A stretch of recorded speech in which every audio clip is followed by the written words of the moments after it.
Hello everyone. I hope that we are all doing well. Welcome, welcome all to the Shakespeare show. As the title suggests, we will be discussing Palestine, Lebanon, and their histories. As I have noted that there has been hello, welcome in Eric's Blue. It's very nice to see you. And so I wanted to sort of go into a bit of the history for both. I know I've gone into the history of Lebanon um, because the civil war and the lead up to it is something that I've always found to be personally very important to study on my own. And of course, Palestine is it's not only just an object of study, so to speak, but it's also something where I am producing you know um, work, written work on the subject. But meanwhile, in the interim, I was thinking that it might be interesting to look at different perspectives of how to look at things like Zionism or the Nakba or the Nukhba, and sort of place those into contexts that are theoretically different. And what I mean by theoretically is like critically, like how we view things critically. And so I wanted to start with a video that is titled, and I think it's a very fascinating way of thinking of it, but it's like Zionism according to its victims, right? And I think that is a better way of formatting a discussion on Zionism, because if it's always whatever the Zionists, hello Keiki Inc., welcome in, and whatever their interests are and whatever their desires are, it eliminates any real mention of the Palestinians and others, that have suffered because of this, And so I think that it's important to reframe, a lot of these questions. So I thought that we would be doing that today to sort of look at how we would try to address that. As much as I would love to just play the movie, the Battle of Algiers, which is a very good movie. It's it's one of those movies that everything about it is just, it makes me wish I lived in a city like Algiers. But I also know that I also know. Yeah, you have it downloaded. Nice. Yeah, I was thinking about community night, because we haven't really had one in a while, mainly because I haven't been able to stream consistently because of other things. But I would really like to have a screening of it, because yeah, you could. Okay. Yeah, because I really think that people who wouldn't necessarily be interested in, for example, talking about counterinsurgency and blah blah blah, that's it, people are interested in it right now, So that's something that, and it's just a good movie. It's just a good movie.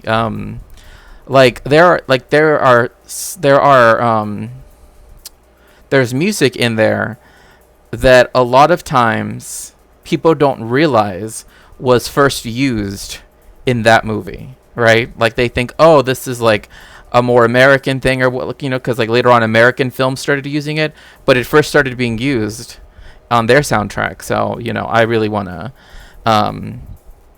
So I'm considering it. I don't know though if we can get enough people to in the Discord to watch it. I would want at least several people to be there. Because if it's just me as the other person, So anyway, so as I was saying, let me turn off this music here so that way we could listen to this. He talks about a very specific film, by the way, and I am trying to find a downloadable copy or like a copy that I could just view, because I think I've seen it before, but I think I saw it, and I kid you not, like, this shows you, like, when I did my PhD work, like my coursework for it, like years ago, I actually had to go into the library, and they had to, like, have us, you know, like, watch, like a group of us had to go together for the most efficient watching, right? And they had, like, you know, like the movie on tape or whatever, and then we all had to just watch it in the little room and take our notes. And once the movie was over, like, then we had to leave. So it's a very it's a very distinct memory, but you know, it definitely shows you how. I could do a poll, yeah, for sure. A film that stays with you for years. For me, this happened with this movie. And what's funny is... Oh, let me see if he notes it. Videos from Mahmoud Darwish. Notre musique. This one, Notre musique. Let me see. I don't like the whole film. It's just this one scene. And I find myself thinking about it a lot these days. In order to tell you what I mean, first I have to tell you about the first time I discovered this film. This was back in 2018. I was sitting in a bar in Beirut with some friends. And Beirut is obviously very important. Like, if you don't know, look, like, when I was in the Middle East, I felt bad that I couldn't. I mean, I felt bad in many senses, but I really wish that I could have gone to Beirut. I didn't get a chance to go. I really wanted to. I know I've read a lot about, again, like, about Lebanon, and it's a place that I've wanted to visit, like, even my, you know, for just because there's just so much to, you know, history-wise, etc. But I didn't get to go, right? Because they were having a large refugee crisis where, like, 1 million, something like that, Syrian refugees were now within its borders, etc., etc. And so, you know, I didn't get a chance to go, but it's like one of those cities where there's just this, where there's a lot of those kind of, like, fragmented memories of that people, like, when they talk to me about it, that have lived there, not just like, oh, I went there once when I was a kid. No, not that. Like, people that live there, especially like if they were young adults there, they have all of these, like, fragments of memory, right? And what I mean by that is that it's part of, like, another life that they lived, right, so to speak, right, before they had to leave. So yeah, I've always found that very fascinating. It's on Google Drive. Okay. Oh, you do. Interesting. So anyway, sorry, I don't mean to go off on these things about, like, memory and all that stuff, but it's kind of like I can really empathize with that, because I also have that, like, when people ask me about, like, oh, when you were growing up in Tijuana, what was it like, right? Because people have an image in their mind of what Tijuana is, and then I have my own experience, and I'm like, well, you know, people think of Tijuana as La Revu, like, just this one tourist street. They don't think about the other, like, almost 2 million people that live everywhere else but that street, right? So Projected onto one of the walls of this bar was a film, played without sound. I didn't pay much attention to it. It just looked like some whatever film. Until I became aware of a brooding figure standing completely still. I found myself growing increasingly curious. And then he spoke. لكن الحقيقة لها وجهان. لقد استمعنا إلى الرواية الإغريقية وسمعنا أحيانا صوت الضحية الطروادية على لسان يوربيدس. أما أنا فإنني أبحث عن شاعر طروادة لأن طروادة لم تروي حكايتها. I was honestly kind of shocked because this is And like that is a really yeah. Oh yeah, okay. Like that is a very good point, right? Like we never get to hear about the Trojan War from the Trojans, right? We only get to hear it from the Greeks. Yeah. Like it's really interesting. I mean, I guess if you've never, like, again, if it's just silent on the wall, which I find actually really interesting. Like I've never been to a place where they just like project films onto the wall. Yeah. This is from the Periphery. That's who we're watching right now. um, but whom I highly recommend. But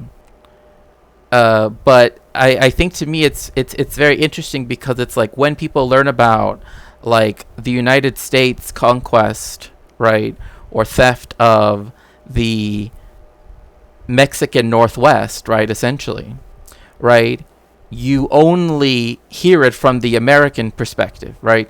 You don't hear it from the Mexicans' perspective, right, or the indigenous person's perspective, right? Like you don't hear that. Yeah, they said everybody who stayed here was going to get citizenship, as I brought up in other streams. But because the United States at that time made citizen contingent upon you being white, it always knew it was going to break the 8th article of the treaty that it signed, the Guadalupe Hidalgo Treaty. Um, and so it was able to take the land of, etc., etc., right, dispossess all of these people who were not considered by American standards, right, to be able to be granted citizenship. And you had people who had to fight in court to prove later on, had to fight in order to prove their legal whiteness, right? And it's this very strange thing. It's like, well, what do you do then when, on one hand, you have people that like won in court, right, saying that, oh yeah, you're legally, hello Daymel, welcome in, hoot hoot, that you've won legal whiteness, right? But you're still viewed as racially other, right? It's this very strange thing to talk about, but in many ways, right? Like this also goes to, I mean, that's just one thread, right? That's not even everything else, right? Like we don't know the story from the dispossessions. We don't know the stories from, like we don't hear it from the Mexican side, right? We don't hear the destruction that the United States brought to all of Mexico as it, invaded all the way down to Mexico City. So again, that's why I think it's important to consider what, they're trying to say. So just some character in some whatever film. This is Mahmoud Darwish, the Palestinian poet. I remember so well I turned to my friends and I told this to them, but they were absorbed in some other conversation. So I remember turning back to the film and focusing on it and trying to absorb everything he was about to say. وأتساءل هل الشعب أو البلد الذي له شعراء كبار يملك الحق في السيطرة على شعب آخر لا شعراء له؟ وهل غياب الشعر عند شعب يشكل سببا كافيا لهزيمته؟ If I may just quickly. Oh, I'm so sorry. I accidentally. Here, let me rewind. I apologize for that. Here we go. I told this to them, but they were absorbed in some other conversation. So I remember turning back to the film and focusing on it and trying to absorb everything he was about to say. وأتساءل هل الشعب أو البلد الذي له شعراء كبار يملك الحق في السيطرة على شعب آخر لا شعراء له؟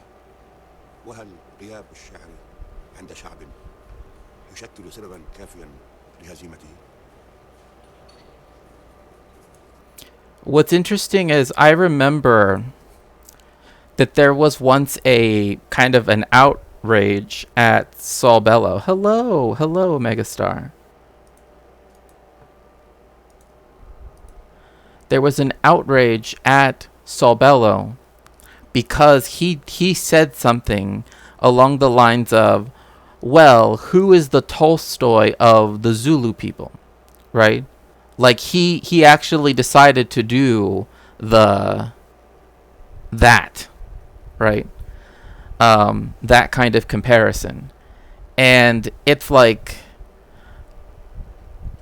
it's an illegitimate comparison, right? It cannot be made, right? Like, people just fundamentally do not understand that when you've been colonized, and you're even while you're even imperialized, still ongoing, and neo-colonized, your country is not made for success, right? Like, your country is being exploited. Everything about it is being used for the benefit of other people that you don't know, right? And so to say then that, and I think this question is, does a people without poets, right, justify, right, their justify their coming under control of another people?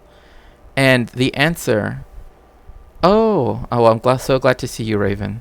Also, by the way, that song you dropped in general, it's good. It's good. Like, it was funny because there were some people that were like, like you're finally listening to that song, because I haven't really like been listening to music like, like that in a while. I've been kind of like focusing on other things, but it provided a nice respite. But that is one thing that, to say things like that, right? It's like, why haven't the Palestinians done XYZ things like the Israelis, as if there's any equivalence, right? Again, yeah, la chimichanga, yeah, exactly. And so in this way, right, Mahmoud Darwish, by asking this question, it's actually really fascinating to ask it, because it's like, that is exactly what the colonial powers did, right? First, of course, you have them disregard, right, whatever we did have, right, in the colonized world, right? Where, Tenochtitlan, now Mexico City Tenochtitlan, had a larger population than London or Paris, right? Had libraries, had indoor plumbing, had all of these things, et cetera, et cetera, et cetera, right? But that was all taken away, right? So it's always like they want you to produce something equal, but whatever you do have, because it's different, doesn't get to be considered equal, right? So it's this very strange in the logics of colonialism, but.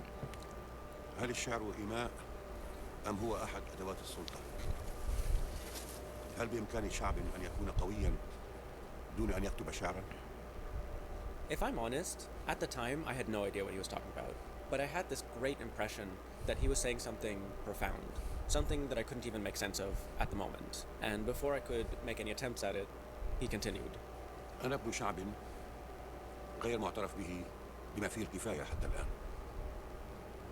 أريد أن أتكلم باسم الغائب، باسم شاعر طروادة، فإن الوحي الشعري والمشاعر الإنسانية قد تظهر أكبر في الهزيمة مما هي في النصر. And it's very interesting, because there's also this idea, right, that like history is written by the victors, right? But also, as with poetry, right, the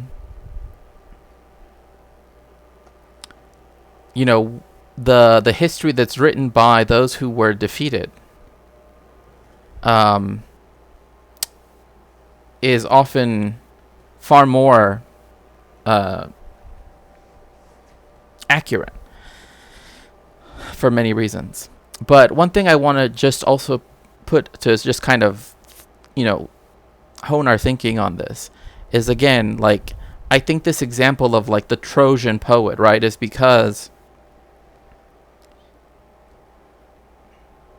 Palestinians for so long were denied even the idea. And in fact, you will see this in a lot of Zionist propaganda to this day, that says that, oh, they never became that they were never an independent people, that they only became like a concept of a national concept in the 80s or something like that. It's like really weird stuff. But that is always done to delegitimize everything that they had prior to the colonization of Palestine, right? Like, that is one of the things that we have to keep in mind, that is what that's trying to do, right? Like, the non-recognition of the Palestinians is a way. Yeah, no monuments, no. I mean, I know you're saying Kappa, Philippe, but you'd be, surprised how much, again, like certain things like the written word, right? Like, again, just many different things, right? It's like the more it looks like Western European things, the more it's acceptable to Western Europeans, right? And what it doesn't take into account is something we've already talked about on this stream, right? Is that the Palestinians were intentionally held back from industrializing, from advancing economically, from having access to all of the world market, etc., etc. That was done by the British. And there were even times where the British and even UN quote-unquote peacekeepers were standing by as cities like Haifa and Tzafed, right, were being ethnically cleansed, right? So that's why I want to keep emphasizing like this question, because, right, like, there's always this question: who speaks for the Palestinians? They speak for themselves. The problem is people don't want to recognize the fact that they can speak for themselves, right? And so I've always found this. I shiver when I hear the word peacekeepers. I mean, I know exactly what you mean. Like, any single time that I hear, like, Guardia Nacional en Mexico, right? This is that they, van a traer un régimen de paz, a regime of peace. I'm like, that sounds very bad. I don't know, it just sounds bad. Like, peace is good, but the way how you're saying it sounds really bad. Same issue with Haiti. Good luck getting the point across to white supremacists raving about bringing Haiti to the United States, which is just like, the United States is the country that whilst occupying Haiti for the long time that it did, the multiple times it did, right? It literally forced it to pay back the slave owners in France until 1946, until it paid off all of that debt that it owed the French. Again, that should have never been paid out to anybody. Whatever that amount was needs to be transferred back to the Haitians, frankly. And paid out also by way of the Americans as well. Like, there is no amount that will ever be able to pay off what Haiti deserves, right, for restorative justice. And that is why the only thing that the colonial countries that have done what they have done to Haiti should just start paying out now and literally just not stop. That's the only thing they can do. That's the only way.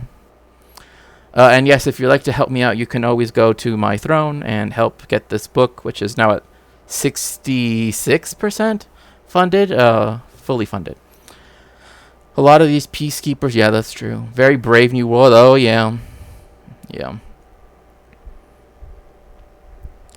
But cholera or something. Right, well, you know what? Oh, God, I want to say it's... Is it here?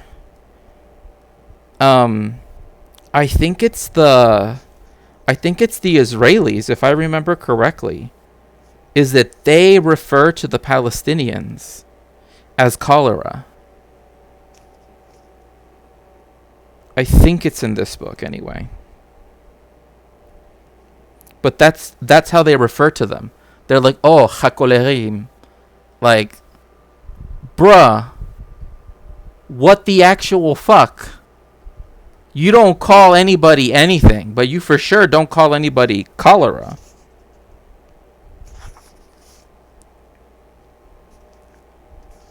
Like, I have to find the exact page, but it is in here because I remember marking it up.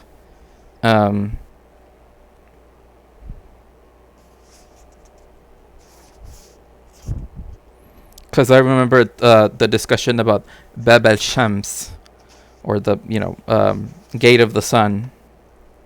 But yeah, that's what they would call the Palestinians, which is just beyond me. I just, like, when I read that, I'm like, you know what? I never want to hear any. Oh, we try to be nice. No, not when you call them that. Anyway.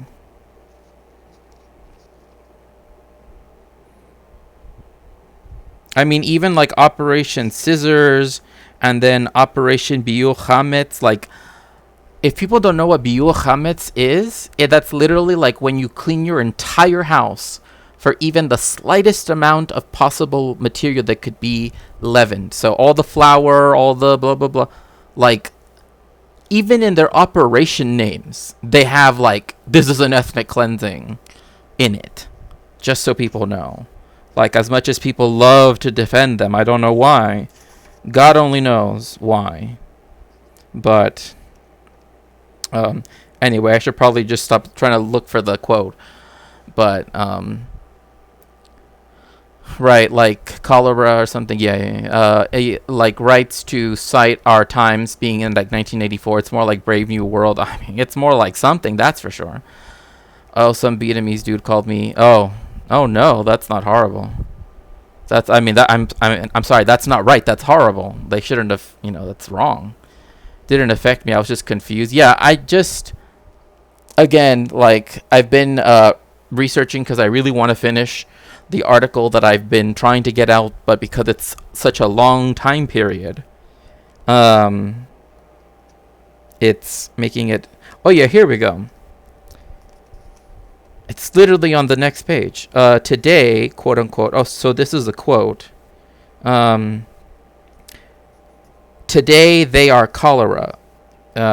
He told this interview, adding that they, quote, spit into the plate that fed them, end quote. That's from Balti Sela, who was an IDF officer. Yeah, Yigael Yadin. So there we have it. I imagine because they vested interest in Western hegemony. Oh yeah, for sure. Yeah, I'm not joking. Like, that's why I say, like, if you're gonna talk about this topic with me, just know that, like, I don't just no Zionist talking points. None of them. I don't want to hear any of them.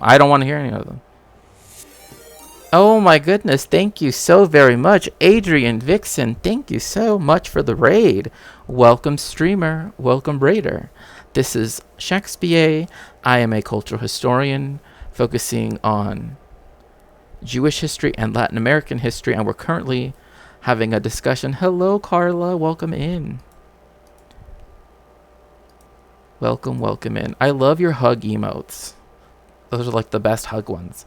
We're currently going over the concept of Zionism from the viewpoint of its victims. And so if you would like to, make sure to get nice and cozy, make sure to refresh so you get counted as a viewer. And if you would like to, make sure to follow. I would really appreciate that. And yeah.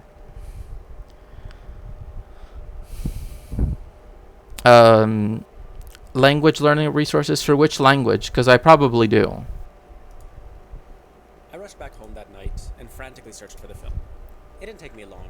Notre Musique, Jean-Luc Godard, 2004. I found the film online, I watched it, discovered that I didn't actually like the film, but I rewatched the clip several times and transcribed Mahmoud Darwish's words. And then I basically spent the next few years thinking about what it all means.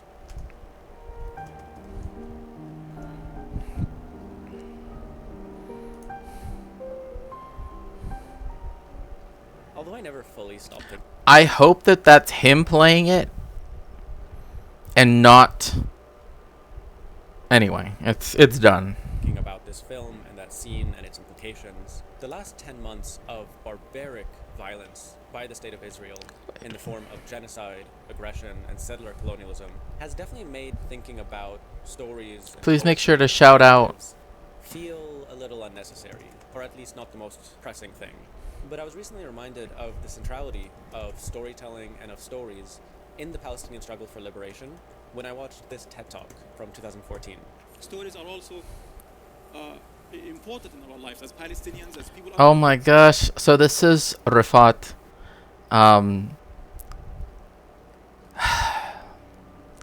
His poem, If I Must Die, it has become a kind of.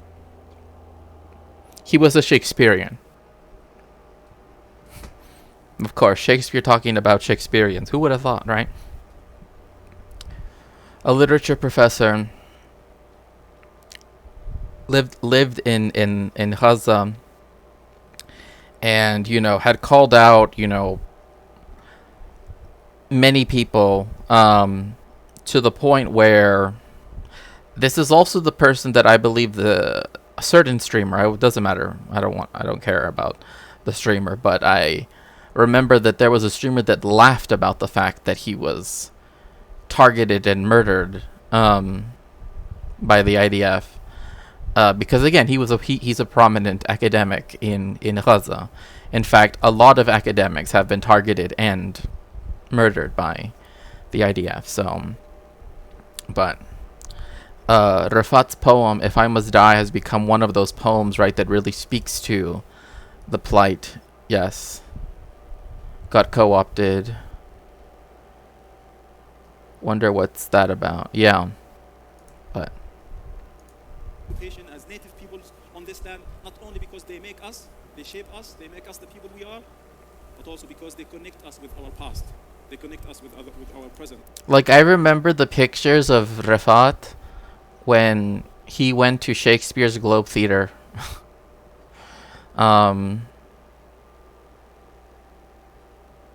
Because you can pay to sit down, which is more expensive.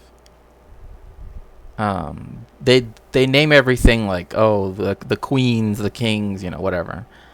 But if you pay £5, you can you can stand on the floor, right? Like you're right at the stage. And like if you want to get like the real like what was it like in 1600, that's very close. I'll put it to you like that. It's very close. I'm also thinking of a direct quote that was co-opted. Amy Schumer said it once after people gave her shit. Oh, yeah. I mean, there are a lot of people that just try to escape their, like, honestly, I just don't know how you can be openly, like pro-Israel, like Zionist anymore. Unless you're just like completely in a vacuum, right? Like completely just divorced from everybody else. But I don't know. And they prepare us to the future. For those that don't know who that was the martyr poet Rafat al-Hariri, who was assassinated by the Israelis on December the 6th, 2023. He's possibly best known for writing the poem "If I Must Die," which has become an anthem of sorts. So, here, I'll try to read. I don't know if this is the full poem. I think it might be cut off, but I'll read what's present. If I Must Die by Rafat al-Hariri. If I must die, you must live to tell my story, to sell my things, to buy a piece of cloth and some strings. Make it white with a long tail so that a child, somewhere in Gaza, while looking heaven in the eye, awaiting his dad who left in a blaze, and bid no one farewell, not even to his flesh, not even to himself, sees the kite, my kite you made, flying up above, and thinks for a moment an angel is there, bringing back love. If I must die, let it bring hope. Let it be a tale. His words, and indeed his whole story, really reminds me of what Derwish was talking about when he was talking about Trojan poets. I think the story and the poetry that both men were talking about can both be understood literally and metaphorically. That is, I think they're both actual stories that Palestinians tell, but also the story of Palestine as a whole. It has become painfully clear that the state of Israel, its government, its institutions, and a substantial, significant portion of its population don't consider Palestinians to be human. And in many ways, the Western states, institutions, media organizations, and also large parts of their societies as well, don't either. And so, if you don't... That's one thing that I just don't understand. Like, it's interesting how Americans and Western Europeans take other people accepting their humanity or knowing their humanity, right, so to speak, right, as like like just completely for granted. Like, of course we're included in this category, right? But it's everybody else that can be like, questionable, right? Like, it doesn't even make sense. But yeah, Periphery is Lebanese. I think these people have a right to live. Hello, I Schmegling. also don't believe that they have a right to narrate their lives. It is important to note that most formerly colonized societies have already for decades stood in solidarity with the Palestinian struggle for liberation. I'll pull up just one example of this here, which is a General Assembly resolution from 1960. Yeah, so let's see here. United Nations Assembly Resolution 3236, recognition of Palestinian people's right to self-determination. So green is 4. Spain doing well. Portugal, essentially all of the Eastern Bloc. Wait, so this was 74, so then this would have been the Soviet Union still. So this map is kind of inaccurate, I guess. Yeah, it's weird to have present day borders over the way how it was before, but okay. And then there were abstentions. This abstention makes me very upset, but 74, I'm trying to think. Oh, I mean, there just is no reason why. And Vietnam also didn't, there's no info on it either. Strange. Like, there are some countries where I'm surprised that we don't have any info on. Anyway. 74, and you can see the split's pretty clear. But only more recently is there Hi, a Tails new Wings. welcoming development, which is that there is more discussions and mobilizations and actions in the global north, in the metropole, the imperial centers, in support of Palestinian liberation and struggles against occupation, and now against genocide. But that shift has yet to reach spaces with institutional power or influence. But I do think stories and narratives do... You know what I hate is once it does go into those spaces of power and influence, all the people that were denying, all the people that were, saying whatever, are going to act like, oh, they were always on the side of the... That's what I hate. And you know that they're going to do it. You know it. They're going to say, oh, no, see, you misunderstood. I was misinformed, you see.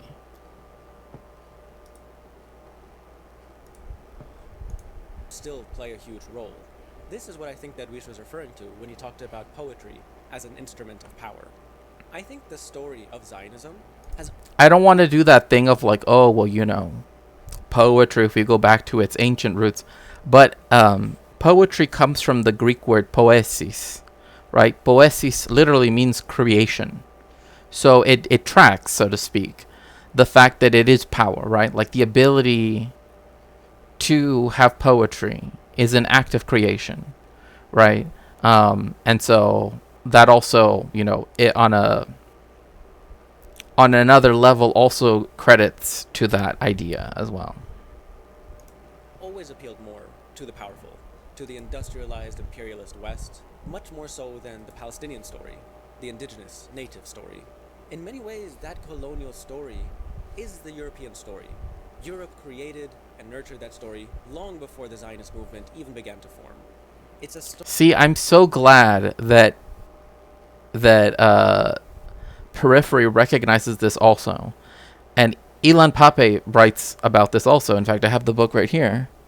Um, that Zionism, there are a lot of people that think Jewish people wanting to escape or have a respite from the pogroms and the anti-Semitism is equal to Zionism. No, no, no, no, no.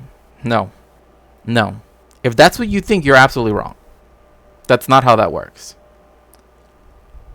Right? Because there are some people that try to implant Zionism there. Like, oh, well, obviously they were thinking of Zionism back then. No, they weren't. Zionism began as a Christian idea. And then it made its way into a particular group of Jewish people in Central Europe who did have those concerns on their mind. But the vast majority of Jewish people did not believe in Zionism at all. In fact, most people were against it, or just didn't care, right? Because far too many people want to say that the desire to not be harmed via anti-Semitism, etc., right? Somehow that equates to, and that's like, no, you're doing the Zionist job for them. That's what they want to claim. They want to claim that that's what they're doing. That is not what they're doing. The world is less safe for Jewish people because of the state of Israel. That's just a fact. In fact, Israel's one of the least safe places. One might even say the least safe place for Jewish people in the world. But what we have to understand is the desire to be free from persecution is not the same thing as being for colonization, being for settler colonialism. Those two things are very, very different. And so, because there was a discussion that I had on Discord, and someone wanted to insert Zionism as like, oh no, it had to originally be Jewish because they felt persecuted. No, they felt persecuted. The ideology started in England, of all places. I mean, I'm not surprised. But it started in England. Because that's where the institutional power to even do such a thing could even come from. Right? And so the fact that some Jewish people thought later on, as a result of all these settler colonial projects around the world by European powers, right, thought that perhaps they should do it as well, is that proves that there wasn't something prior to that, right? Like, it's only after the settler colonies are created and established, right, and enforced, that then you even get the chance for something like the 19th century romantic idealism, romantic nationalism, revisionist histories to even begin to give the story that Zionism tries to tell, right? So that's one thing I also want to just make very clear.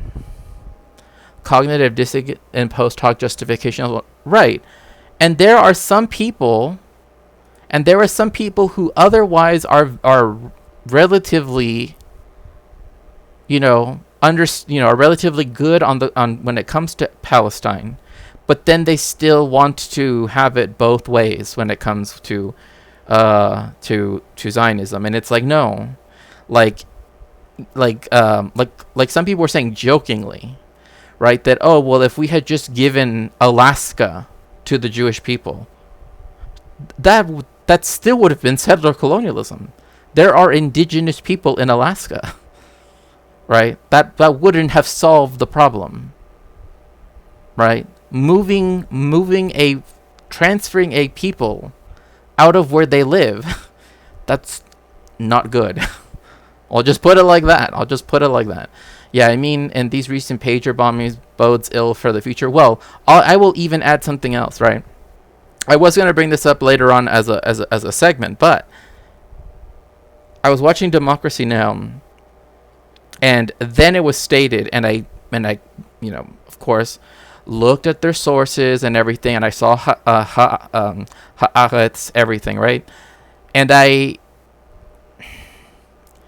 Israel has started demining the area right next to because it's mined um, along its border with Lebanon, right? Because they're doing that, because they're taking away the mines, that means that there is an intent, one could say, right, to now drive things that would otherwise be caught on said mines in the direction of where those mines used to stand in the way of. So, if they're demining the Lebanese border, right, that means that one could presume, just from the evidence on the ground, that perhaps an invasion of Lebanon is on its way. Perhaps. Because otherwise, why demine the border? If the whole point is you don't want Hezbollah to come in, why would you... You know what I mean? But it's because they want to go out. That's the thing. Yeah, I mean, with these... Yeah. That guy, wow, got Ethan Klein's attention for saying that Americans think... Oh, that they hate us for our freedoms. The general... Right, I mean, it's like people have already shown that it was never about... I mean, even with Palestine, it was never about Jewish people living in Palestine. Because Jewish people already lived in Palestine. Right? Like, before Zionism was even, whatever. Jewish people already live there. There have been Jewish people there, but that does not justify, and also another thing is, just because there were Jewish people there also, I want to make sure to say this, does not justify the colonization of that place by other people, just because they happen to also be Jewish.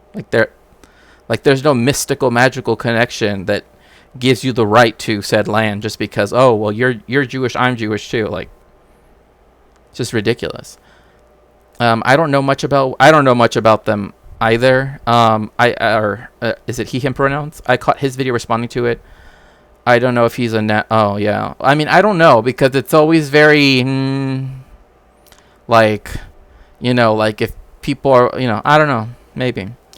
But what he said is just true. People like Ethan Klein, well, Mel has its weird moments. I mean, I'm not surprised. I mean, again, I'm not surprised. It's not something that I find too content brained. I mean, but again, if it's this belief that, oh, the reason why the Palestinians do what they do is because Israel is just so much of a democracy. That's not why they're doing it. I don't know what to tell you, Ethan, but that's not what it is. British people pioneering colonialism since its inception. Yeah. I mean, I don't know. Like, all I gotta say is, enough with the Bugattis, okay? Enough. Story that I think Europe and its extensions have never really disentangled themselves from, both ideologically and materially. And I think that hideous face, that barbaric violence of that era, is really showing its face once again. But like all colonized people, Palestinians have always offered their resistance, in many ways, including armed struggle, but also through telling and retelling their stories. And maybe for the first time, in part because of social media, many people, and here I mean in the global north... Oh, what did I read? No, someone said it. There was someone said something weird about... Oh, what if Alt-Hist said something weird about, like, the left has taken over the world because of TikTok or something like that? I'm like, bro, I do not know where all, whatever you're smoking, I literally need it to be, all of it to be collected and sent out into outer space. We do not need that. Are understanding Palestine from the mouth of the Palestinian. There is with that a need to re-examine and Oh, wait, let's see here. We got some more chatters in. The irony is that many people who can easily be classified as that had diplomatic... I mean, again, Yeah, and there recently was a scandal too, where the state of Israel was the Ministry of Foreign Affairs was giving out diplomatic passports even to Yair Netanyahu. So diplomatic passports. Before you, okay, fine, like, okay, there can be one sample, but only once. Hey, hello, powerful finger. I know, but I just don't remember what he said because it was in one of his text walls that I'm just like, what on earth are you talking about? And I don't remember if it was in his Anthropology of the Left or his Anthropology of the Right, where he just comes out and just, says, I don't know. Revisit the hegemonic narratives on Zionism, on Palestine, because those narratives still exist and they still hold tremendous institutional weight. And at the same time, the counter-hegemonic narratives don't have that same institutional backing. Edward Said, the Palestinian scholar and theorist, put it very well in this interview with a very young Salman Rushdie. There seems to be nothing sort of in the world that sustains the story, that keeps it there. In other words, unless you're telling it, it's just going to drop and disappear. So, like Shahrazad. So it needs to be perpetually told in order to exist. Yeah, exactly. In order to be, whereas you feel that the other narratives are there and they're kind of permanent and they're, they have a kind of institutional existence, and you have to just try and work away at them. Seen in this way, stories can have a subversive aspect to them. They can be counter-hegemonic, and in some ways that weren't pretentious titties all along. I mean, if you say so. But there is this aspect too, is that like it's institutionality of what's canon, right? Like this is why there are lots of people that call to decolonize, right? The curriculum, especially in universities, right? Where it's like, you don't need to read the Odyssey in order to be, a good historian, right? You don't need to read Thucydides necessarily to be a good historian, right? There were other people that also wrote, what we can see as like the beginnings of, blah, blah, blah, whatever, right? But it's this desire to never use anything that is not, right, a sort of cis-centric, heterocentric, right, white-centric, etc., right, that just makes it so that when you do have these stories, right, they're seen as somehow going against the values of that quote-unquote, and that's why, like, people want to blame it on DEI or CRT or whatever the hell they think that it is. Like, honestly, I don't even know anymore. They just, like, blame everything. Titles. Oh, well, because it had two T's. It had two T's. they can be a site of resistance in and of themselves. Now, Edward, But, now you've brought into the world the concept of pretentious titties. So, now you know. Said warns of this. If we stop caring about stories, if we stop telling our stories, if we stop listening to our parents, we create space, we create vacuum for others to occupy this virtual space in our past, in our heart. I wanted to play at least a couple of clips from that TED Talk because I think Rifat's story is such an embodiment of what he was saying. The Israelis want to kill the story, and in order to try to do that, they kill the storyteller. But as Palestinians have shown, they can never kill the story. They have Now, this is something that has been spoken about vis-a-vis pretentious titties. Yes. Yes, Dame Al. The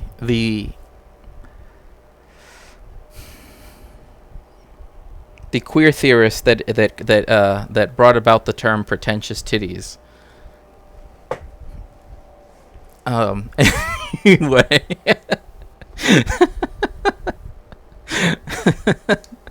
So anyway, band name called it that would be a very interesting band name. I will admit, good band name. So, this is this goes back to the idea of the Battle of Algiers, right? OMG, 30 peeps, amazing. Yeah, I know. I'm surprised. Also,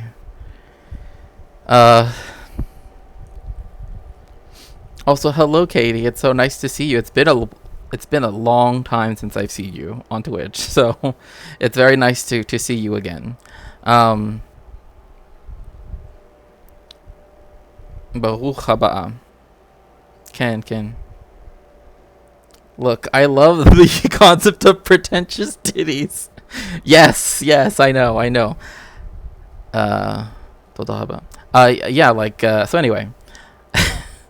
Now you have to write an essay, right? Like, on the concept of blank, right? You know? Like, I find it very funny that about Americans, and especially Republicans, who cry about DEI and that the military is getting weak because women and gay people enroll, but then they keep their mouths shut when Israel shows how cool they're... Yeah. Yeah. Like, when I saw them trying to do that campaign where they were showing that those people that, like, took the flags, right?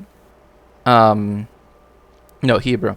That took the flags, that had, like, a Star of David, and it was, like a rainbow, but it was, like, a tricolor flag. It wasn't, like, the typical Israeli flag. It was, like... Right, it was like in thirds, but it had the and it had the rainbows. You just found my life's purpose. Hey, critical theorist, there we go. The philosopher of pretentious titties. But like, I saw that and I'm like, I don't even know what they're trying to do, like, in terms of, like, what's the point, and, you know. But then they had to do the whole, like, you know, in Israel we care for everybody, you know, and I'm just like, no, you don't. Like, even the people that are protesting right now, like, I don't even know if they would even, you know, want to hear that at this point. Shakespeare recently left a police commander said he found oh gosh, so a lefty newspaper did a cover where they had an IDF soldier kissing...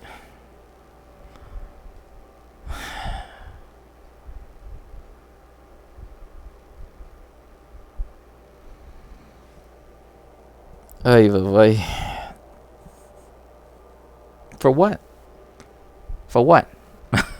I don't get, like, that is, like, you know, like, the concept of quote unquote, like, a virtue signaling, quote unquote, right? Which is just, you know, whatever.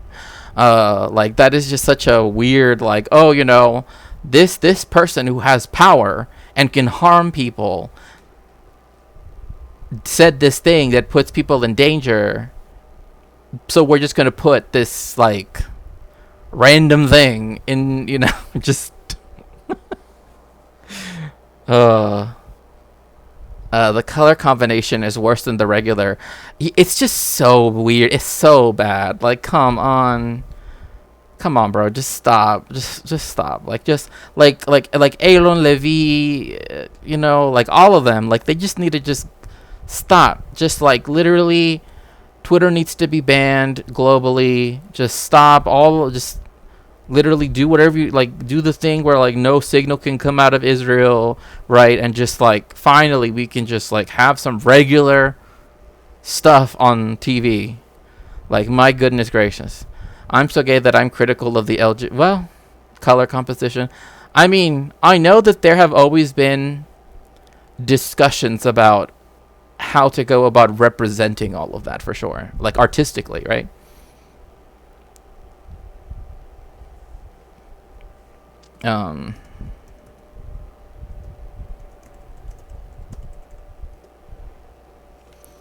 How was your oh, sorry, you're not speaking to me. Done this for decades. Oh, so I was trying to compare this to the Battle of Algiers, right? So in the Battle of Algiers, they do this thing where, I kid you not, they have like it looks like a flow chart, kind of, right? But it's essentially like, there's the president of the FLN, La Front de Libération Nationale of Algeria, right? And then he's like, he knows two guys. So essentially, like, their whole thing is like, the National Liberation Front, right, runs their whole thing like the Avon lady. You know what I mean? It's literally an MLM. Like, that's kind of how they think about it, right? Like, they know two people who then get two other people who then get two other people, but the two people don't know each other, and but whatever. So then their whole thing is like, we can work our way up the chain, right? And eventually get rid of the main leaders, and then we will be done, right? Like, oh, it'll be over. And there is a scene where I think it's Colonel Mathieu, and then the general, and then the name they give it, Opération Champagne, Operation Champagne. Like, get out of here. Anyway, so in the Battle of Algiers, which is not one battle, it's titled that.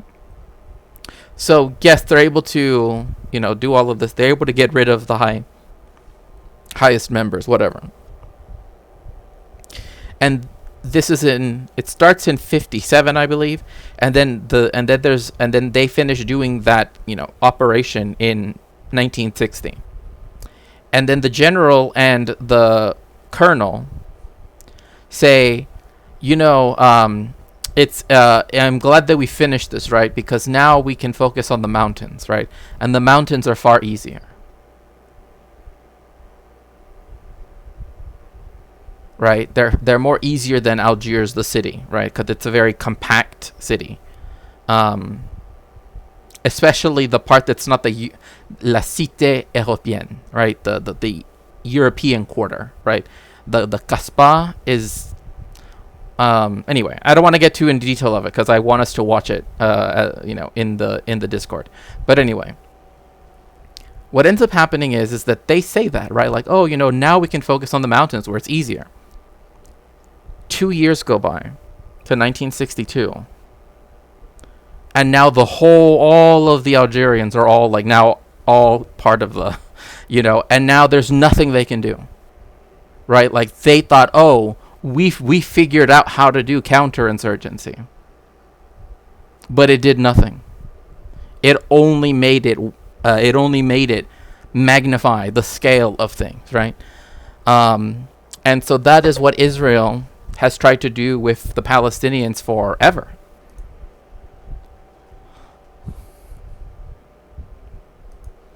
It's funny because... Oh, so you did security at the Tel Aviv? Oh, nice. Well, I mean, it's nice that you did security for the parade, because I do remember that guy. What was his name? The one where he, stabbed people at it, and I'm just like, what the... that's why I hate when people are like, oh, it's so accepting over there. I'm like, no. They promote themselves as being very accepting. That says nothing about, how it actually is. But anyway. And indeed, every genocidal regime has done this. Because if you want to kill a people, you have to kill the story of those people. And that's why every genocide has always included the mass killing of writers, academics, scholars, and poets. Palestinians know this has always been an aspect of Zionism. And that's why Palestinian elders always indicate that... In fact, sorry, this is going to go to Sabra Veshatila in a second. This is to the point where, and I've mentioned this before, where they would make it a point, right, to have people do reconnaissance missions, I guess is one way to put it, right? So go into towns into villages, right, that were Palestinian, figure out who's the elder, right? Who are the people with the knowledge, right? Specifically so that they can start there, right? Like, that was the things that the technically 3.5, I guess, because the Palmach was part of the Haganah, but the Haganah, the Irgun, and the Chalechi, right? The Return of the Jedi has an absolutely intolerable music number in the middle of it. Does it? شو بتحب تقول يا حاج للجيل الطالع الفلسطيني؟ بحب اقول له بعد جيل او 100 جيل، بعد 100 جيل يعني انا بموت وغيري بيموت، ما ينسى فلسطين، اماني برقبته. Telling and retelling their stories is a task that every Palestinian. So I want people to remember that quote, that whether one generation or 100 generations, that we never forget, although this was directed at Palestinians, but for us, that we never forget all of the struggles.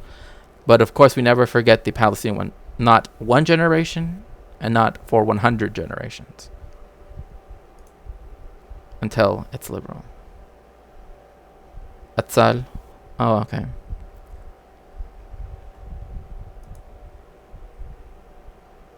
Hello, Globus. Welcome in. It's so nice to see you.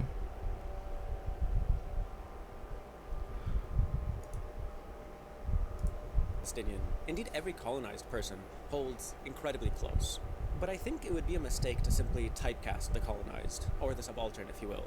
In other words, I don't think it's enough to understand their situation, even if understanding it from them themselves, but rather I think we should all constantly attempt to understand the structures and histories we all live under from their perspectives as well. That is, not simply to understand the colonies from the colonized, but also to understand the center or the metropole from them as well. I think this is basically this is one of the things where people will discuss, for example, the Belgian Congo, right? And they'll discuss all of the atrocities, and correctly so, right? But very rarely do we see any critical scholarship about how the people in Congo itself and their relationship was to the metropole, how they saw Belgium, how they saw their relationship to Belgium, right? Which is a very different way of thinking about coloniality, right? It's not just how they think about their colonial status in that moment, but it's also in fact, this is something that actually does come up in the battle for Algiers too, where they begin to say, so what they end up doing is they end up taking over the Kasbah, which is like the main square, I guess one could say, of the non-European part of Algiers, right? So essentially the indigenous part of Algiers. And they begin to say stuff in French, obviously, right, because of the French, right? And they start to say, n'oublie pas que la France c'est votre patrie. And I thought, what?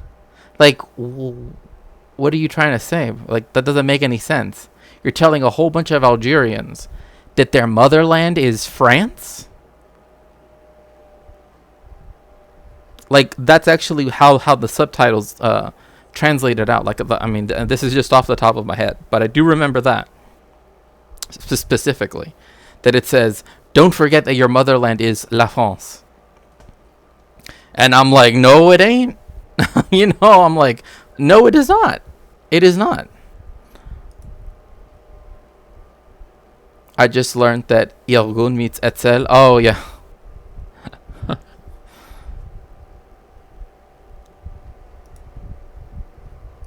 Just a shorthand description of what post-colonialism is. The American writer Toni Morrison sums this up very concisely as well. I stood at the border, stood at the edge, and claimed it as central. And let the rest of the world move over to where I was. Or put even more concisely, moi, l'Europe n'est pas mon centre. L'Europe est une périphérie de l'Afrique. I think to me that's actually a really interesting way of putting it, right? That Europe is not central. America is not central. Right. That's why, a lot of times, I will try to make the conversation so that we don't even have to include how Europe or the United States looks at something, right? In Mexico, they think of it like this, right? Because as soon as you open the door, they will come in, and they ain't leaving. Okay, they haven't left yet, right? Any little space that you can have for colonized people, for imperialized people, for the global South, if you open the door for the colonizing, imperializing powers, they will show up. Trust me, they will show up and they will never leave. Right? Anytime that you can make any little space. And so that's why, like, when I think of Latin America, right, I don't think of it as America's backyard, right, or the south part of, south of the United States. Because it's existed without having to, without having, it can exist, as it were, without having to even consider that, right? Like, what happens in the highlands of Michoacan does not have to be always read through, well, how does it relate to the Americans, right? Or to the British, right? And so I think that in the same way, putting the Palestinians, not the Israelis, at the center, right? And letting everything else be, and the Lebanese, for example, etc., right? Like, let them be at the center. It's something you have to do. It's something that takes work, right? It's not something easy, but it's something, because we're so used to being like, oh, well, in America, we think like this, we do that. It's very difficult to suddenly put the colonized first, the colonized space first, or the subaltern space first. But once you can do that, then you can actually begin to think about how the relationship to the metropole is, right? And how it's peripheral, right? You don't have to let it be central anymore. And that is a way that you can actively be an ally to people that are colonized, right? That are oppressed, right? By not having to see things as the center, right? Like Western Europe, like the United States, because it's not, right? So here are 2 notes on the terms that I'll be using before I start the video proper. For the first part, I will be talking a lot about victimized and marginalized and oppressed people. By this, I definitely do not mean victims are static people who lack any agency. The complete opposite. I think people who are victimized under certain structures of domination actually hold an incredible amount of knowledge and awareness of those structures. And that awareness, I think, is something that all of us can benefit from. As Bell Hooks says in this essay entitled Marginality as a Site of Resistance, marginality is also the site of radical possibility, a space of resistance. It was this marginality that I was naming as a central location for the production of a counter-hegemonic discourse that is not just found in words, but in habits of being and the ways one lives. It offers the possibility of radical perspectives from which to see and create, to imagine alternatives, new worlds. And like, there's actually there's even this, like, even in the colonized sense, when it comes to colonized people within the United States, right? Like the Chicano people, the Puerto Riqueño people, etc. And also the indigenous people, African American people, etc. Right? That it's like, it's in the spaces that have been marginalized, right? It's the spaces that the hegemonic power, right, does has kind of how should I put this, exiled to the farthest reaches, right, where very often you can go to, and that's where the counter hegemonic discourse, as Bell Hooks is saying here, right, that's where that's created, right? Like the marginalization is a fact, right? And so trying to use that marginalization, right, so as to resist, right, is a way of being counter-hegemonic in and of itself, right? So that's why there are things like altermundos, right?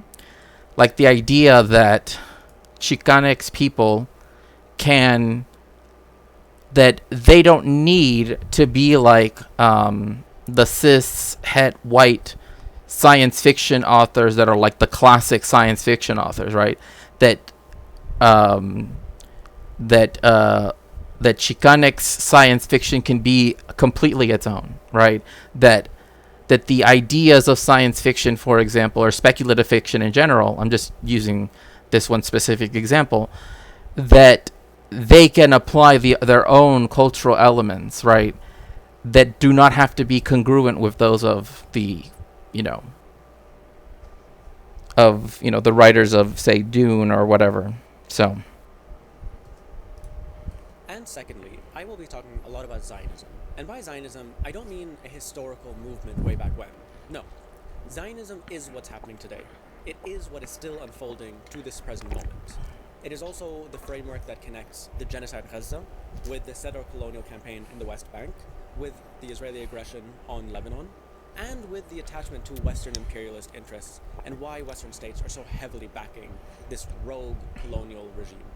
And I really think that you cannot understand the current genocide in Gaza without first understanding the Nakba of 1948. And you can't really understand the Nakba without understanding Zionism.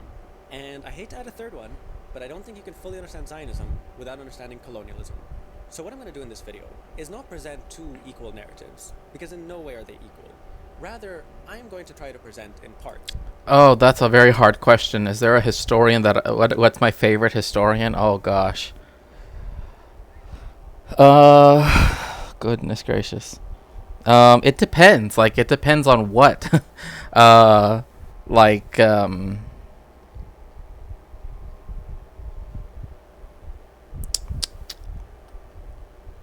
on what subject I'm talking about.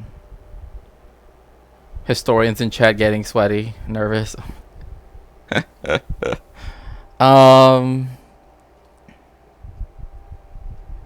Gosh, that's a hard question to answer. It really depends on what we're talking about, but I guess I could say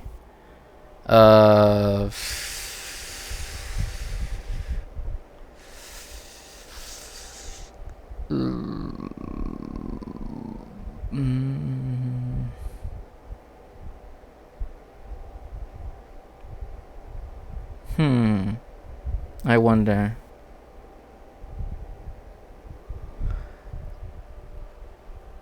Chat gift 10 subs and chicks. Well, I mean, if they want to gift 10 gift subs, that's up to them. They are not at almost. I'm trying to think. Gosh, that's such a.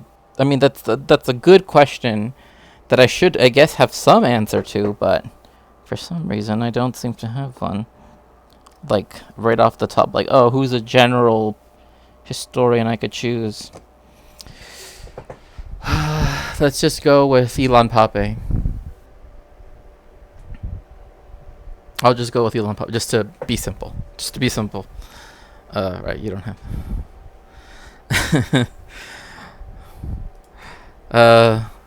Right, you don't have to be the greatest historian's favorite historian if you don't want to. Circle back another time. Yeah, I mean, like, again, just to be simple, I will say one historian, but that's a hard question for me to answer, because it really depends on what. Like, is there a historian that when they put out new media you'd have to see or read it? Oh gosh, that's another. Globus, why am I being put in the dock? And oh gosh, oh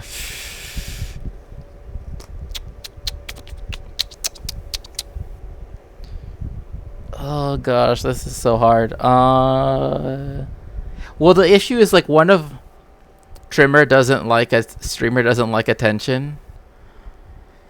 Oh, I guess not. Also, what did you mean by your long wow, by the way? It makes it sound like you're like, oh, like, oh, I can't believe you chose that, Shakespeare.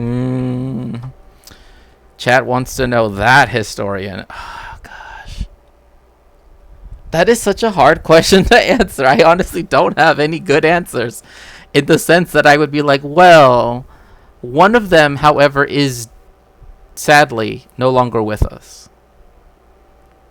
Yeah, I was about to say one of my favorite historians is no longer with us, and that is Maria Elena Martinez. That's no, Maria Elena Martinez, like, all of her stuff is really good.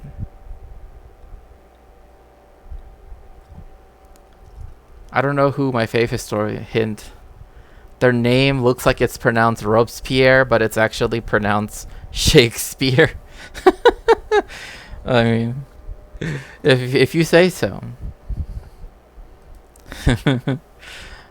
But yeah, like if I guess if there was a book, like say there was like posthumous, like there was a posthumous text, right? That was of Maria Elena Martinez, right? That they discovered it among her papers and they published it. I would get that book immediately. I hope that answers your question, Globus. Like Maria Elena Martinez, genealogical fictions. That is a good book to read. Must read.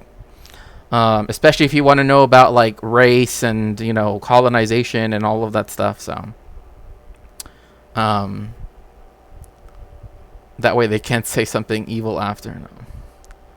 Bill O'Reilly, no. Imagine. Doesn't he have like a whole series that is just like killing blank, right? Like killing Lincoln, killing this, and then just like, and they're not even very, yeah, exactly. It's like, okay, it's on my library. Sick. Okay, good. But I still want Katie to tell me what the WOW stands for. Mark Levine. Oh God, no. I can't even entertain that, even jokingly. No way. It's like, who's your favorite historian? The counter-hegemonic narratives of Zionism that are produced in its margins by its victims and its resistors. Erica Blue. Even with everything going on today, the task of telling and retelling this history and these narratives from the Palestinian standpoint is something that Palestinians are still taking on, even amidst genocide. إلى كل متابعين القصص والحكايات في كل بقاع الأرض، معكم حكواتي ومعنا حكاية جديدة بعنوان غزة والاستعمار. I found it incredibly powerful that after 6 months of surviving and documenting genocide, herself now displaced in a tent in Rafah, that Bisan would return to her original passion, storytelling. I think to me this is just like one of those things where,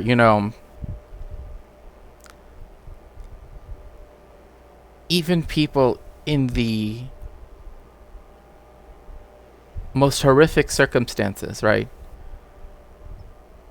Like to still continue to,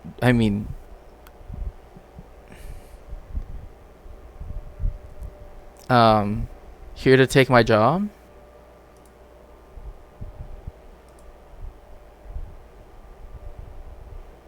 Wait, I do?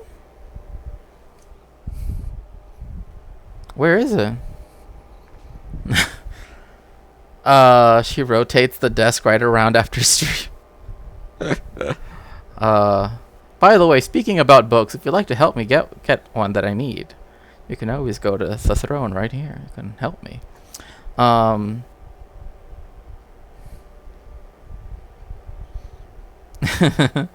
But like the fact that she's willing to, again, like even in the worst of circumstances, I honestly could stay here all day for the rest of the day, just telling you all of the horrific things that are going on in Gaza.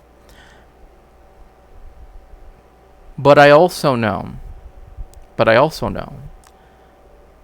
that the people, like, even in the worst conditions ever, life still happens, right? Like you still have to keep going, right? It's not like, I don't know how to really explain this, but it's like it just keeps going, and the people that are willing to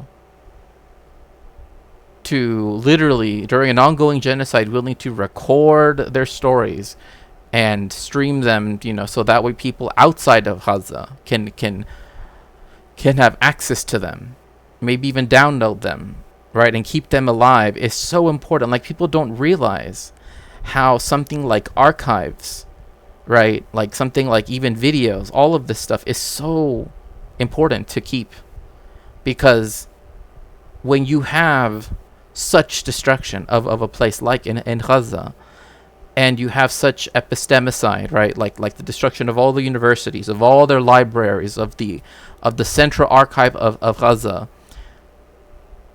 All of that knowledge is gone, right? And the people that do have knowledge, right, they are being actively targeted. So the people that are trying to save, right, that knowledge that has been passed down, and their ability to get it outside of Gaza, right, to get it outside, is such an important thing. In fact, recently, they were telling me about a new database archive, because there are like 3 major ones that are Palestinian studies archives, but, you know, they don't get a lot of institutional funding, right? Like, most of them run off donations, right? And that's not very, you know, anyway. Pro tip for streamers: ignore what's going on in chat and always waste time, or be totally in chat and understand every sarcastic nuance. I also found it equally telling that the story she decided to tell, in the moment that she had the briefest space away from the urgency of her current situation, was the story of Gaza, its history, and its encounters and resistance against numerous occupying forces. Again, what's more is hearing her recount this history is incredible, because she cuts through so much propaganda. It reminds me of this little clip from Rashid Khalidi, the Palestinian academic and writer.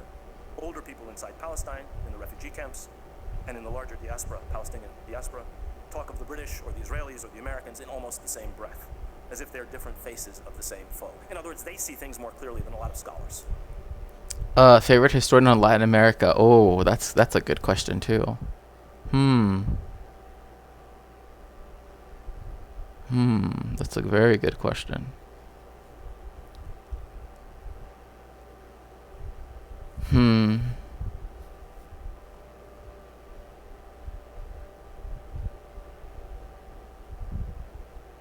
I don't know. I'll have to think on that.